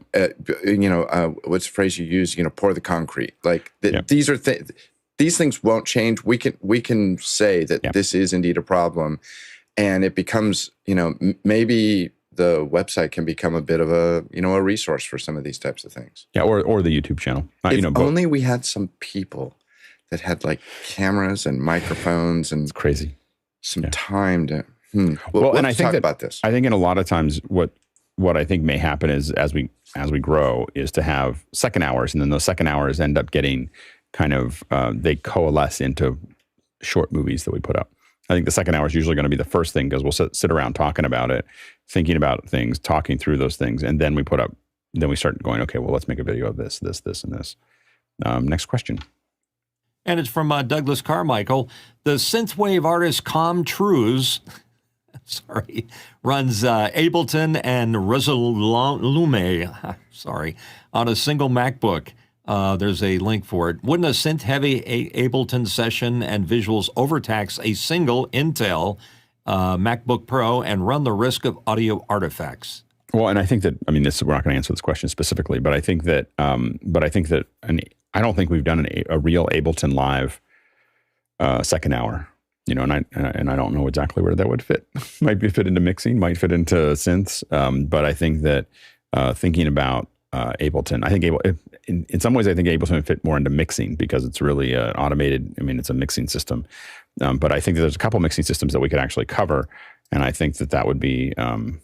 I think that getting more into the different software that allows us to do these things would be useful. Go ahead, John. I have a 2018 pretty beefy MacBook Pro running Resolume, and it consumes anywhere from 40 to 60% of that CPU. Right. So I would be, you're right on this question. Yeah. Yeah, but I think, that again, to go back to like suggestions for second hours, I think that this would be talking about Ableton, and then we can all obviously talk about. But we'll stay focused on just second hour ideas right now. Next question. Douglas Carmichael is back. I remember a writer talking about hearing the mighty voice of a Prophet or Oberheim synth through a PA. What gives those synths their might versus a peak or summit? And again, I'm going to come back to, we're going to look at this through the lens of second hour ideas, not necessarily trying to answer questions today. So if you're throwing questions in, just know that we're not answering audio questions specifically, but we're thinking about the second hours of the audio questions that we may cover. Go ahead, Mitchell. Yeah, I'll call that the fat synth subject. Right, and we want to be careful of not trying to answer the questions because otherwise I want to try to keep the conversation focused on second hour ideas. Go ahead, Carl. This is something we'll cover in the synth part of the second hours coming up.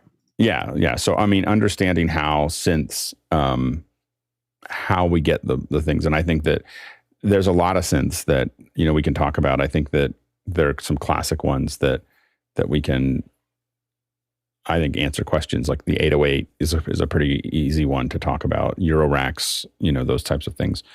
And to this question is really focused on, how do we do effects to those synths to get the outputs that we're trying to get to, and what dial controls that thing is something that we'll want to do. Next question. John Snyder, Reno, Nevada. Pardon me. Suggestion for once a month themes: live, recorded, genre specific, spoken versus music, troubleshooting. Go ahead, Carl. Yeah, so the capture part here, but the genre specific would be good. So when we talk about capture, we can actually, in one of the second hours, actually talk about you've got X amount of equipment. How do you utilize that equipment for different types of capture, which may be a house of worship, which is mainly spoken with a little bit of music, something that's heavily music, or something that's more EDM. So it's more electronic music where you don't have to worry about microphones so much, but you've got a lot of mixing, a lot of PA, a lot of gain staging to do. So it's kind of good actually maybe in the second hour to discuss that. If you're tapped on the shoulder to say, hey, can you handle audio for this particular job we're doing? And, and there's three different, like house of worship, music, and EDM, which doesn't require any microphones. They're three very different setups that you would have to learn how to use an X32 very differently for each. You can use an X32 for all three of them, but you're going to be using it very differently for each of those, because one's going to have microphones and preamps, one's not going to have microphones or preamps, and one's going to be spoken word with less compression, and may have to have a live audience in the loop as well. So that'd be a really good second hour to actually just say, okay, you've got this amount of equipment. How do you approach these three types of jobs, which one person may be asked to do over a space of time? And, how would we actually do that? We can actually work through it in the second hour and have people ask questions in that second hour, clarifying what we're talking about. And as a note for people watching the video and wondering why I'm sitting, you're watching me sit here listening to Carl, is that we're having a little system thing. We were having a little system issue, and we've now learned that we need to have some kind of manual input there to be able to get past it. But we had a little system breakdown. Didn't lose the signal, but we're unable to switch for a second there. Go ahead, Tom. Well, of course, you have your mic selection as a choice, but mic placement, depending on whether or not this is a live venue or a recording, is just almost an art form. Yep, but so I think that there's a lot of places we can go with that. Absolutely, and I think that again, I think they still fit into the bigger boxes that we talked about there. But I think that we can look at each thing through that lens. Next question. Andrew Lipnick from San Francisco, California. How about live audio production as a general subject? Go ahead, Carl. Yeah, so live audio production is kind of interesting for a second hour because we can actually talk about the three mixers that'll be found there that we'll come across. So that'd be a mixer for front of house, a mixer for monitoring, and a mixer for broadcast/streaming. Sometimes also record, so a mixer for recording that'll be played back later at a later date, but that mix will be different to the monitor mix, obviously, and very different to the front of house mix. So that's actually a second hour we can easily do as far as live capture, but it also covers mixing as well. So I'd kind of put that into the mixing category because once the signals come in, so that could be a week where beginning of that week in the capture part, we could talk about the microphone placements and that kind of live show. In the mixing day for that particular week, we could follow on and say, now how we're going to mix that show. Again, I would just, or a month, like we can definitely do something where there's, we're doing this and then the next week we're doing that and the next thing we're doing that. I think that I often want to get into let's do it all in one day or all in 1 week, but I think a lot of us are busy. So what if we say, we're going to do this a whole week, then there's a lot of people that get very stressed because they're like, I'm going on vacation that week and now I'll miss all of it. So, but it's good. I think it's a good idea though, to break up those three and to break these up into their own components. Next question. Chris Widener, Lafayette, Indiana. We have a local children's theater nonprofit that does a summer production. Would having a lab with them to talk about theater audio be possible? Yeah, I think so. I mean, I think that I think it's really interesting to have more labs that are work. Like we do this ruthless review, but it's only for the panelists and only when it's here. I think that there could be labs that we set up, whether it's Tuesday or another day, that are people could come in and we're just going to pick at their setup, whether it's audio or video. And it's just a lab. It's going to be a breakout room. Not everybody has to go look at it. Not everybody has to, whatever. But if you want feedback on how you look and sound, we'll have a couple of us in there and we'll pick it. If you'd like the abuse of being picked at about how you look and sound and you want to but you're trying to get better, it'd be a place that you could jump in and people are just going to give you their input. Go ahead, Bill. The thing I like about Chris Widener's suggestion here is we often think of the pros and how do the pros do it, and we concentrate on that a lot, which is great. I mean, I'd like to know how a Broadway show with a cast of 10 does their audio mix, or a cast of 30 if there are choruses and things like that. But when you get down to the local school, you find yourself trying to do something acceptable with almost no resources. And I think that would be fascinating. I think a lot of people would be really interested in, if I don't have much money or much budget, a few microphones or whatever, how can I at least make this work? Yeah, absolutely. Next question. Andrew Lipnick in San Francisco. How about bringing a manufacturer to talk about a problem-solving product or how their products can be used to support best practices? And we've done a fair number of those. And so I think it's a great idea. And I think that there's a lot of, again, part of it is us thinking about the list of who we would like to bring on that we haven't brought on already. So I think that those are the things. And one thing that I was struck by talking with what Bill said was that'd be really good. That's one that we may have to think about as a general topic. We might fit it into capture of, we're going to talk to someone about how they mic people on stage, and there's all these different mics and all these different systems, but we might, while we have them there, talk about how they mix it and so on and so forth as well. But I think that But talking to like someone that does mics on Broadway it's pretty cool. they think pretty hard about those things because it almost every mic is built for the person and the costume that's there. It's designed for that person for exactly what they're going to do. So yeah, it'd be interesting. But yeah, talking to manufacturers and having them on, I've been getting more pings. Something happened with office hours in the last couple of weeks that suddenly it might have been in the event coverage or something, but I'm just getting lots of pings like, hey, we just saw office hours and we'd like to get on the show. It's in pretty big manufacturers. And so anyway, so I think that it could be something we'll pay more attention to. But I agree, bringing more manufacturers on would be great. Next question. Dan Huber, Erie, PA. As a topic, what about audio delay? What is it? Why do you need to adjust it? And how's it done? Go ahead, Carl. So yeah, this is definitely a good topic for a second hour because it comes up in live, it comes up in records, it comes up in streaming as well, and when to do it. So if you're doing it in records, you won't do it until after you've recorded. So it's generally in the mix down, you'll actually do it. So these kind of things we can actually talk about in the second hour because they do get a little bit confusing because we talk about delays a lot here, but it's kind of like a one term that covers like three complete separate things depending on when your output is. Is your output now? Is your output later? Or is your output reinforcement, which means like, essentially front of house. So understanding all the different uses of delay would be really useful. Yeah. And the one that is still audio, but that we'd have to talk about is the infamous video delay, which is very frightening because it's very expensive. It's one thing that audio is easy to buffer and to slow down. Video, especially at 4K, becomes a thing. Like you're saving up a lot of data and trying to keep it there and push it out consistently. It's really not a trivial problem. Next question. Chris Widener from Lafayette, Indiana. Remote audio covers so much. Is it worth doing a second hour on the ways to bring in remote guests over different paths? Bluetooth from a phone, adapted from a voice over IP, and direct via an app. Yeah.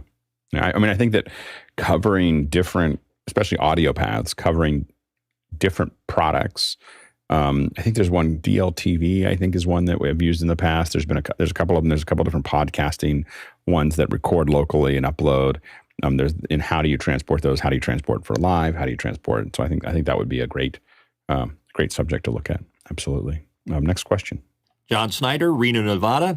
Would it make sense to have a theme across a week, month occasionally as well, i.e. have a music week, so you're viewing one theme from multiple angles? Would that be too difficult to manage? If we get the horizon of events of what we're doing out and far enough in front of us, no, not at all. I think that those themes, I'd love to get to a point where we could do those themes. It just takes a little bit of, and we've done some that are theme-like throughout those weeks.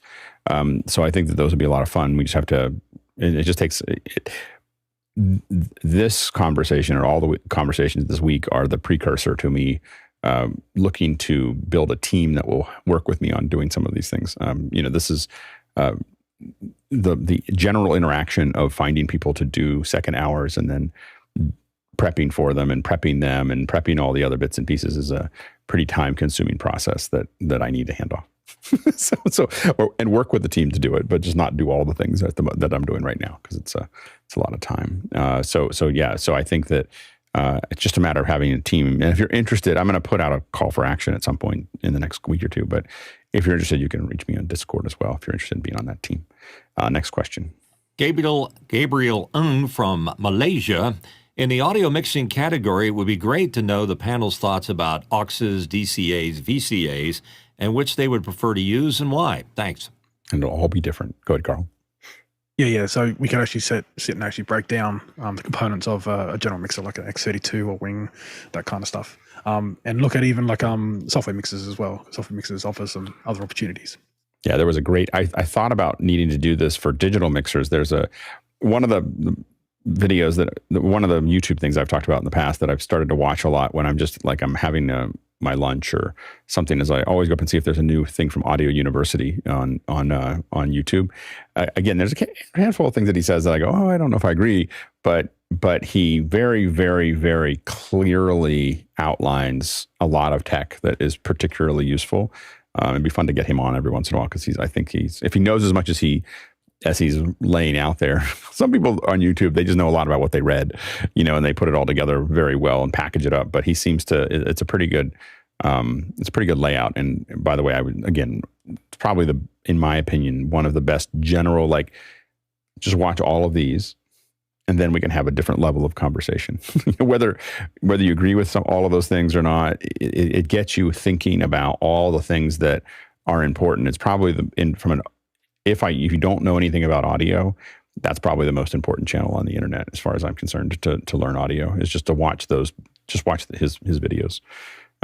No, you were going to say something, Carl, or did you already said it? So these kind of Audio University, I've watched a few of those videos too. They're really good, but you have to kind of put it into a context. So if you actually take these kind of, and we're going to be doing this for second hours, we're going to try as hard as we can, people that are in these second hours, we're going to try and put everything into context of what we do, production, records, house of worship, those kind of things, which we'll try and put them in so it makes it easier to translate for you live. Right. So you can actually put questions in live rather than having to watch it like 3 times and then like a week later go, oh, now I understand. We're trying to avoid that. Yeah. Well, and what you will see us try to do, what I'd like to do more for the second hour is, which we've talked about in the past, and this is what we need a team for, is to say, hey, here's the second hour. Here's 3 videos you should watch before the second hour. Here's 3 little videos. Maybe we create those, maybe we find them, maybe we, but here's some reading material. Here's some Google, whatever. Here's like a bunch of reading material. Not everybody has to do that. But if you're interested in that subject, or you really want to get the most out of that hour, these are things you might want to watch first. Next question. Richard Bowman, Defiance, Ohio. Showing my ignorance here, but any thoughts on building a mobile rack of Raspberry Pis to use for on-site production? What could something like this be used for? I'm still excited at the fact that there's a town named Defiance. That'd be so great to live. Where do you live? Oh, I live in Defiance. I bet you there's a lot of people there that are hard to manage. Anyway, so go all the way back to Fort Defiance. I thought that was So anyway, as far as Raspberry Pis, a lot of us, Playout B is an obvious choice for us to add Pis to what we're doing. Basically building ways to kind of open ports and pass internet is another way that we've used it. As far as full video production, I'm not sure. But I think that those things would be, as far as a second hour, is understanding how Pis might be part of a audio pipeline, and what they can do to make that possible would be interesting. Next question. Lenny Nelson from San Antonio, Texas. Beginner's class to processing. Some of the basics, compressor, limiter, gate, etc. Hey, go ahead, Carl. Yeah, this is a second hour, which could have happened like a year ago. There's a lot of myths around some processing and when to do it and how to do it, why it was done in the past, why people think it's needed when it's not sometimes. So yeah, definitely second hour on this could be really good, because this is some of the cruff that we go through that is actually not correct, and people actually apply it, and it makes our job a little bit harder, especially if your job is to clean it up and make something presentable and so on. Yeah. Records compression, let's say. Hey, go ahead, Mitchell. Yeah, I'm looking forward to a spirited discussion with Alex on compressors and limiters, when and how. And what I would say is that I think that we could probably have 1 second hour that is all of these things. Like, just these are the things that you use, and we lightly touch on. You might use compression and limiting. You might use expanding and gates. You might use these different things. Then I think there's second hours that is just compressor limiters. And just expanders and gates and just EQ, I think that those are things, those are definitely in the kind of the mixing group that are there, because I think that would be, I think it'd be really useful for people to get really deep into those subjects. Go ahead, Bill. It's interesting. In the users groups that I was involved, we always did a little pre-show for people who were just beginners to kind of encourage people to come in. But I think that part of the brilliance of Alex's Mukana system is that if you post a basic question and it gets a lot of votes, right now there's a system where that basic topic will be discussed with equal weight or maybe more weight than the advanced stuff. So you as the audience can drive this. Well, you can, but I think that us having like whole second hours that that this is the second hour, you can go watch, and there's a great discussion about it that you can really dig into, because especially during the week, we'll spend 2 minutes to 3 minutes answering your question, whereas we might talk about compression for half an hour, in a second hour, which I think is worth it for people, so I can fix all Mitchell's problems. Next question. All right, cue the science fiction music. Here's John Proto from Las Vegas. I'd like to think a general second hour on electromagnetic energy, EMF, from 0 hertz to gamma rays and how humans perceive this energy would be useful. Yeah, go ahead, Carl. Yeah, this question is a thesis for a PhD, John, not necessarily a second hour, but but EMF, like that'd be really cool, especially talking about camera sensors and light and that kind of, that's really the EMF part that we see every day, of course, is visual light, infrared and UV a little bit as well, but it'd be really good to actually relate this back to exactly how light works, why an Arri camera is different to a Canon camera, is different to a Sony camera. We can actually do that in the second hour. It'd be really cool. And it'll tell people, it'll instruct people why this is why Sony looks like this is why Arri looks like this, is we can actually break it down to the EMF part of that, which is pretty cool.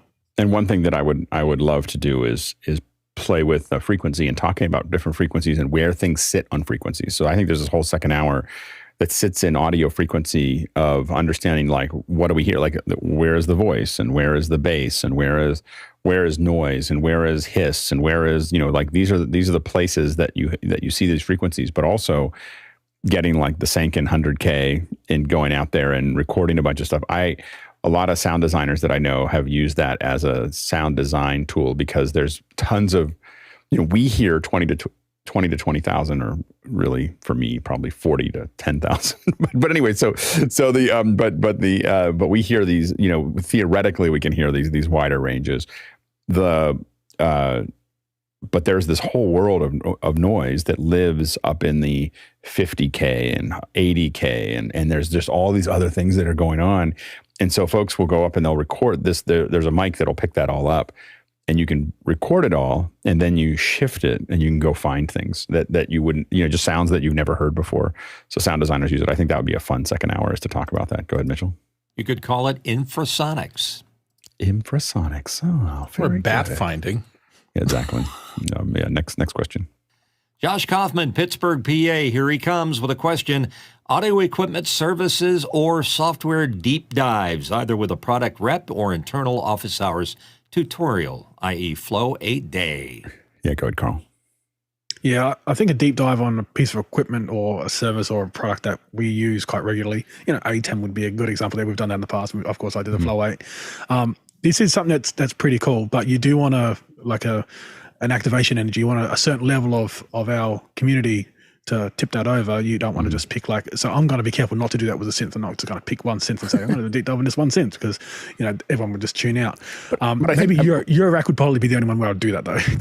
But I think that there are some synths that are classic synths, I think that you could do a second hour about a Moog, or mini Moog or whatever, or you could do a second hour on an 808. Probably would not do a second hour on a Wasp. That's more of a lie. No. I know Wasp, but I wouldn't do that second. Yeah, that's right. It would take about 3 minutes for me to explain the Wasp. But exactly. There is as you said, there's getting in people when we get sound devices, we get CEO of sound devices coming. That's really cool, because we can actually lean on them and find out what's going on in that company, what's going on with the devices, and what we'd like to see, and what's coming down the pipeline, or hints of that.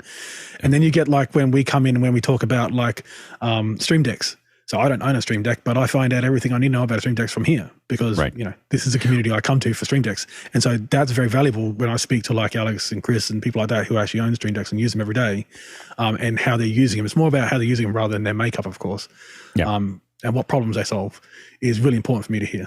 Yeah, and I think there are certain ones. I think we've talked in the past about doing a mix pre day, because there's so many of us that have mix pre's, and a Flow 8-day, I think, is a good one. Those are 8. I think that audio in the ATEM would be a useful one, because it's not something I know very well. But it would be, but understand there's a lot in the ATEM that it can do. It's just unfortunately hobbled by a bunch of things that don't work very well. Next question. Next question from Christian Ortiz from South Florida. What software tools can be used for ear training? Has anyone used something like Harman's How to Listen software? No, it sounds really cool. I do think that in general, I think that the ear training would be a good. I think the ear training would be really good, just to understand what you're listening to. I think that'd be a second hour. But we just have to think about what the samples are, or how to recreate those, and that will take a little bit of work to put those together. Next question. Andrew be careful Lipnick. of how you read this next one. I will. Andrew Lipnick from San Francisco. How to use music libraries and not bore the heck out of your audience. Go ahead, Bill. Well, thankfully, music libraries are getting more sophisticated. They have for the last 10 or 15 years, and you're now getting not only needle drop music or things like that, but you're getting stems and submixes and the ability to go in and take a theme that you might get from a buyout library and really manipulate it. But there's also the different, somebody scoring a TV show or a movie has a whole different approach to things than someone who's doing a spot for radio or TV. So I would think a generic discussion of those kinds of differences, how different people working in different areas of the industry approach their soundscapes might be really fun. You go, Chris. Yeah, I think the thing about library music that I think people get stuck in a library and you need to branch out. There's great library music. There's really great library music. And I'll admit I'm stuck in a library, but I really like it. And mainly because it's a library that that very much honors the artists themselves. Like everything is labeled by who did it. They don't just open it up to anybody. They actually go out and recruit artists. But I do think that talking about music libraries as a second hour, talking about music libraries as a second hour, talking about just creating your own music in a second hour. I mean, I would not consider myself a musician, but I've created lots of music for specific things because I'll sit down. It used to be in GarageBand, now it's more in Logic. And I sit down and I know the basic structure of what I want to do. And I'll just go grab a bunch of samples and grab some MIDI and grab some other things and just kind of put something together that sounds good and is unique and it works for what I needed to do. I think we already had Audiodesk on, which was a great, they were amazing as far as how they put that stuff together. And then bringing people on from some of these libraries, I think would make sense. Like I'm a big fan of Epidemic because I get stems and they figured out all the YouTube stuff. so I can use their music and I know that it's licensed and I won't get pinged for it. And but having someone like them on or other libraries on, I think would be useful. Go ahead, Mitchell.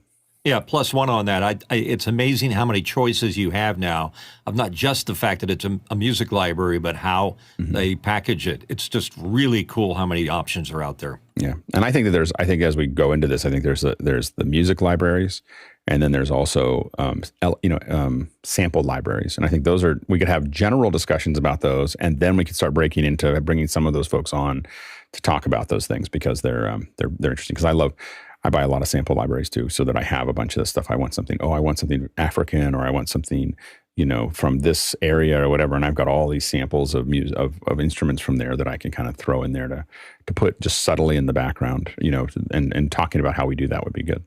Next question. Dave Kaufman from Vancouver, British Columbia. I'd love to learn more about line arrays, a bit of the theory of how they work, but the software they use to tune a hall. Go ahead, Carl. Yeah, that's something we can actually go through in a second hour. We can actually show off the software. It's something I actually looked into quite a long time ago. Setting up small ones, so like 8-inch line arrays for like similar to a house of worship kind of scout halls, those kind of places that would have just need like a line array, small line array on each side. It is pretty interesting, the physics in it and how it works, and that'd be pretty cool to go through that in a second hour and explain how it's used for sound reinforcement and where you wouldn't want to use it, so you don't generally see line arrays for cinemas. Yeah, there you go, Craig.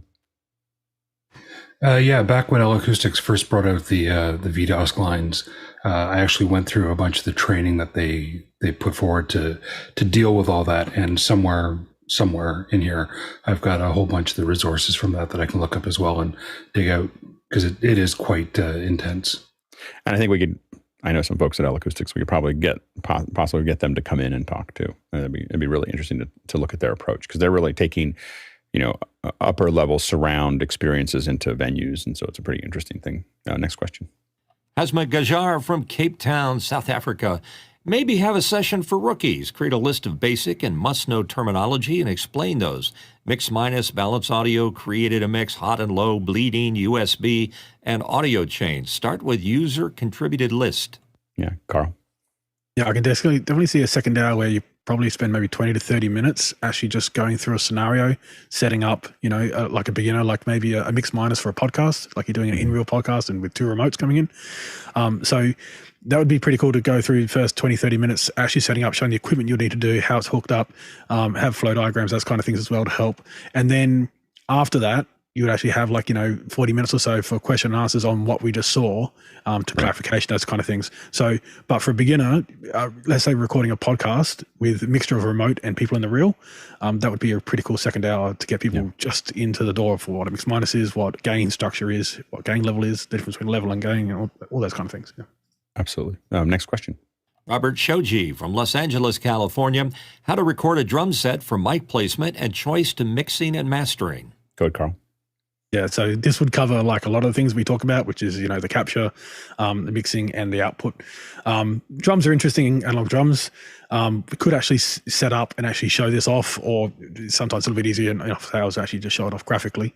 But how to do it and how it sounds different. So these are things we can easily do. Yeah, and I think that we could probably find a place to put a drum set and have someone, mic it up and play with it and see it. I think that that's a really interesting puzzle.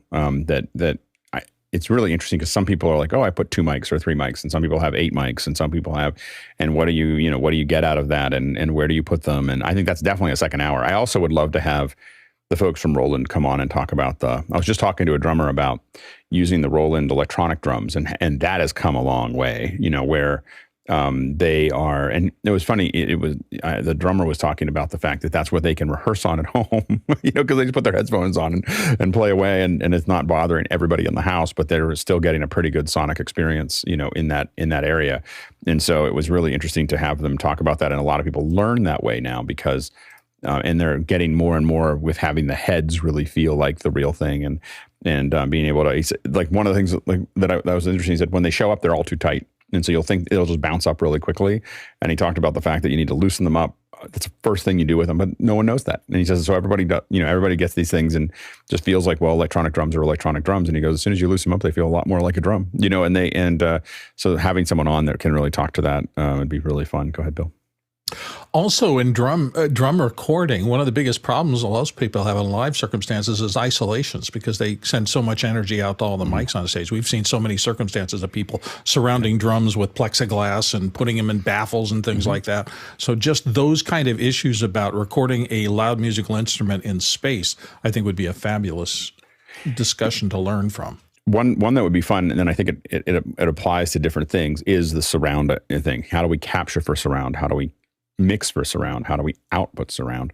That's becoming more and more important, especially when Netflix puts out binaural, essentially. Anyway, not that I'm bitter. Next question. Chris Widener, Lafayette, Indiana. Would it be appropriate for a second hour with somewhere that we could do mic testing, Sweetwater or the DVE store, so we could say a month-long series of different styles and price points of mics? That way we can test the difference. Yeah, we're talking to some folks about some of those things. But I think it'd be great. That was my hope. Is I'm not starting with inexpensive mics, because those are things I can buy, and if I don't get them sent back, it'll be okay. Although I am opening them very carefully, so that they're ready to go back if they don't turn out well. I think that being able to hopefully start building something that people will send us mics, would be great. And then we can start testing them. But I think a second hour, maybe once a quarter, I don't know if it'd be once a month, but once a quarter, a second hour on mics would be like, here's a bunch of shotgun mics, and here's a bunch of this, and here's a bunch of that would be fun. Next question. Tom Ferguson, Phoenix, Arizona. Dare I say connectors and adapters and pads? Oh my. Yeah, no, I think absolutely. I think that, I think that there's talking about the stuff that we take. I have a bag of things that I've had in the past where there's a bag of all these things, and those are pads, those are, all kinds of things that I wouldn't necessarily use in production if given a choice, but I have every turnaround you can possibly, imagine. I've got a couple of those for everything, whether it's a quarter male to an XLR male, or a quarter female to an XLR female, and then by all the different versions of those to make sure that I have what I need to get to things, and pads and humbuckers and, all kinds of things that we put into those things. And I think us going through our bags and showing those things off and talking about what's important, I think would be useful. Go ahead, Bill. Yeah, it's important for people to know that in a recording chain, those connectors are very much as part of the chain as is anything else. And we've all been experienced, if you can wire an XLR wrong so that it has no balanced capabilities at all, and if you don't understand how the whole chain works, you can easily mess things up that way. Or you can put an adapter in there that suddenly invalidates everything you've done. Look, so I put an adapter in the middle of it, and everything was great. And then, we've had videos. We've had that more with video, where someone puts they put a 50 ohm connector into 275 ohm cables, and you can't figure out what's wrong. Oops. Yeah, exactly. Next question. Chris Widener, Lafayette, Indiana. Would structuring audio for different environments to achieve different effects, such as confines of a tour bus or somewhere like a specialty city in Michigan, to achieve the scare unnerving factor for Halloween? Go ahead, Mitchell. I think that's kind of interesting, because imagine being in a Halloween display and you go from a live normal room into an anechoic chamber. It would literally physically affect you. Yeah, no, absolutely. I think understanding the psychological effects of sound, I think, would be really useful. Like, I think we can do a whole second hour on psychological effects of sound, because we use music and we use sound and we use all kinds of other things to have you feel like something.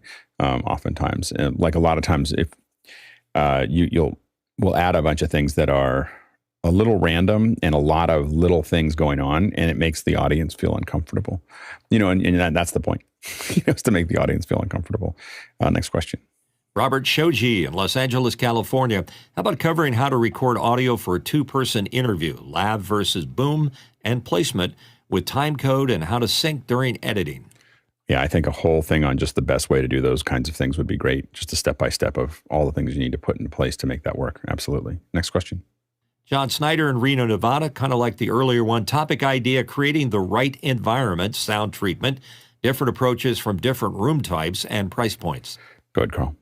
Yeah, this is a big one for capture. So if you're being tapped on the shoulder and you're going to capture an environment, then having a second hour on this is really important, that you can easily refer back to this as well, because of course these are living in infinitum on the internet.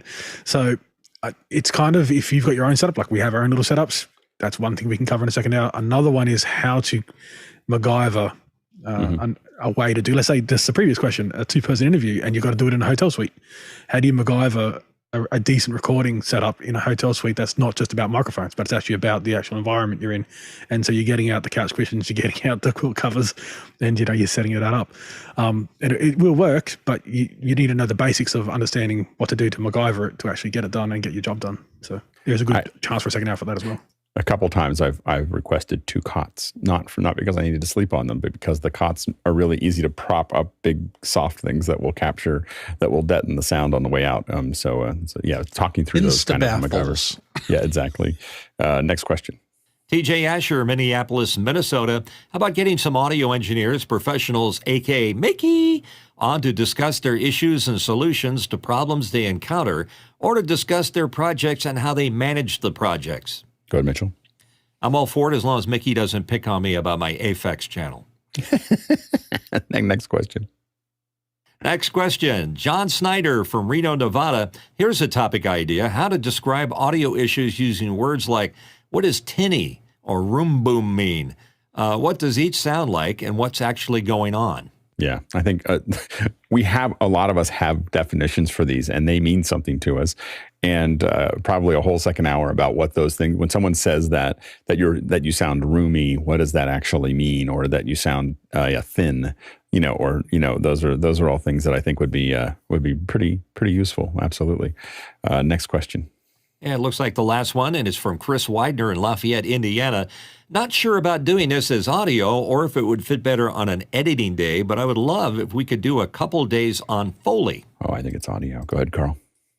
Yeah, so Foley would be very cool that we could actually talk about in a second hour, as well as the way to actually, when Foley needs to be used, how to record it. So captured, be kind of captured and captured it as well. Because Foley you can kind of do yourself with just a recorder, in a space. And you can also use Foley techniques to create samples as well. So if you're interested in doing samples, you can take the same techniques you learn in Foley and cover the samples, sampling instruments, acoustic instruments as well. Pretty cool. Absolutely. Next question.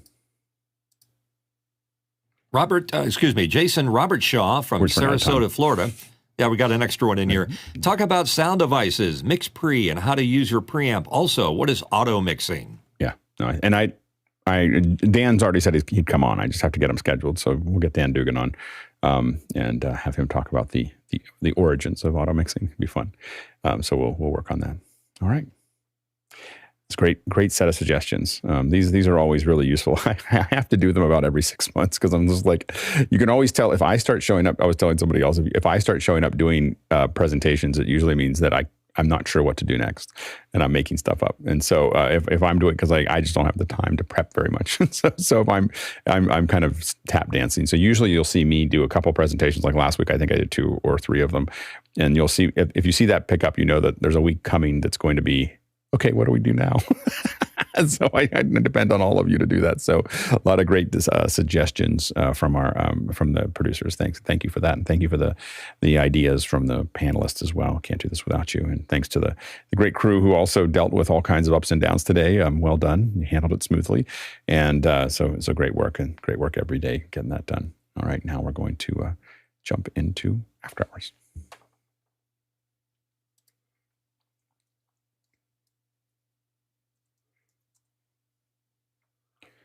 We can talk about how to whisper properly. I think that's a good audio. Second Curious.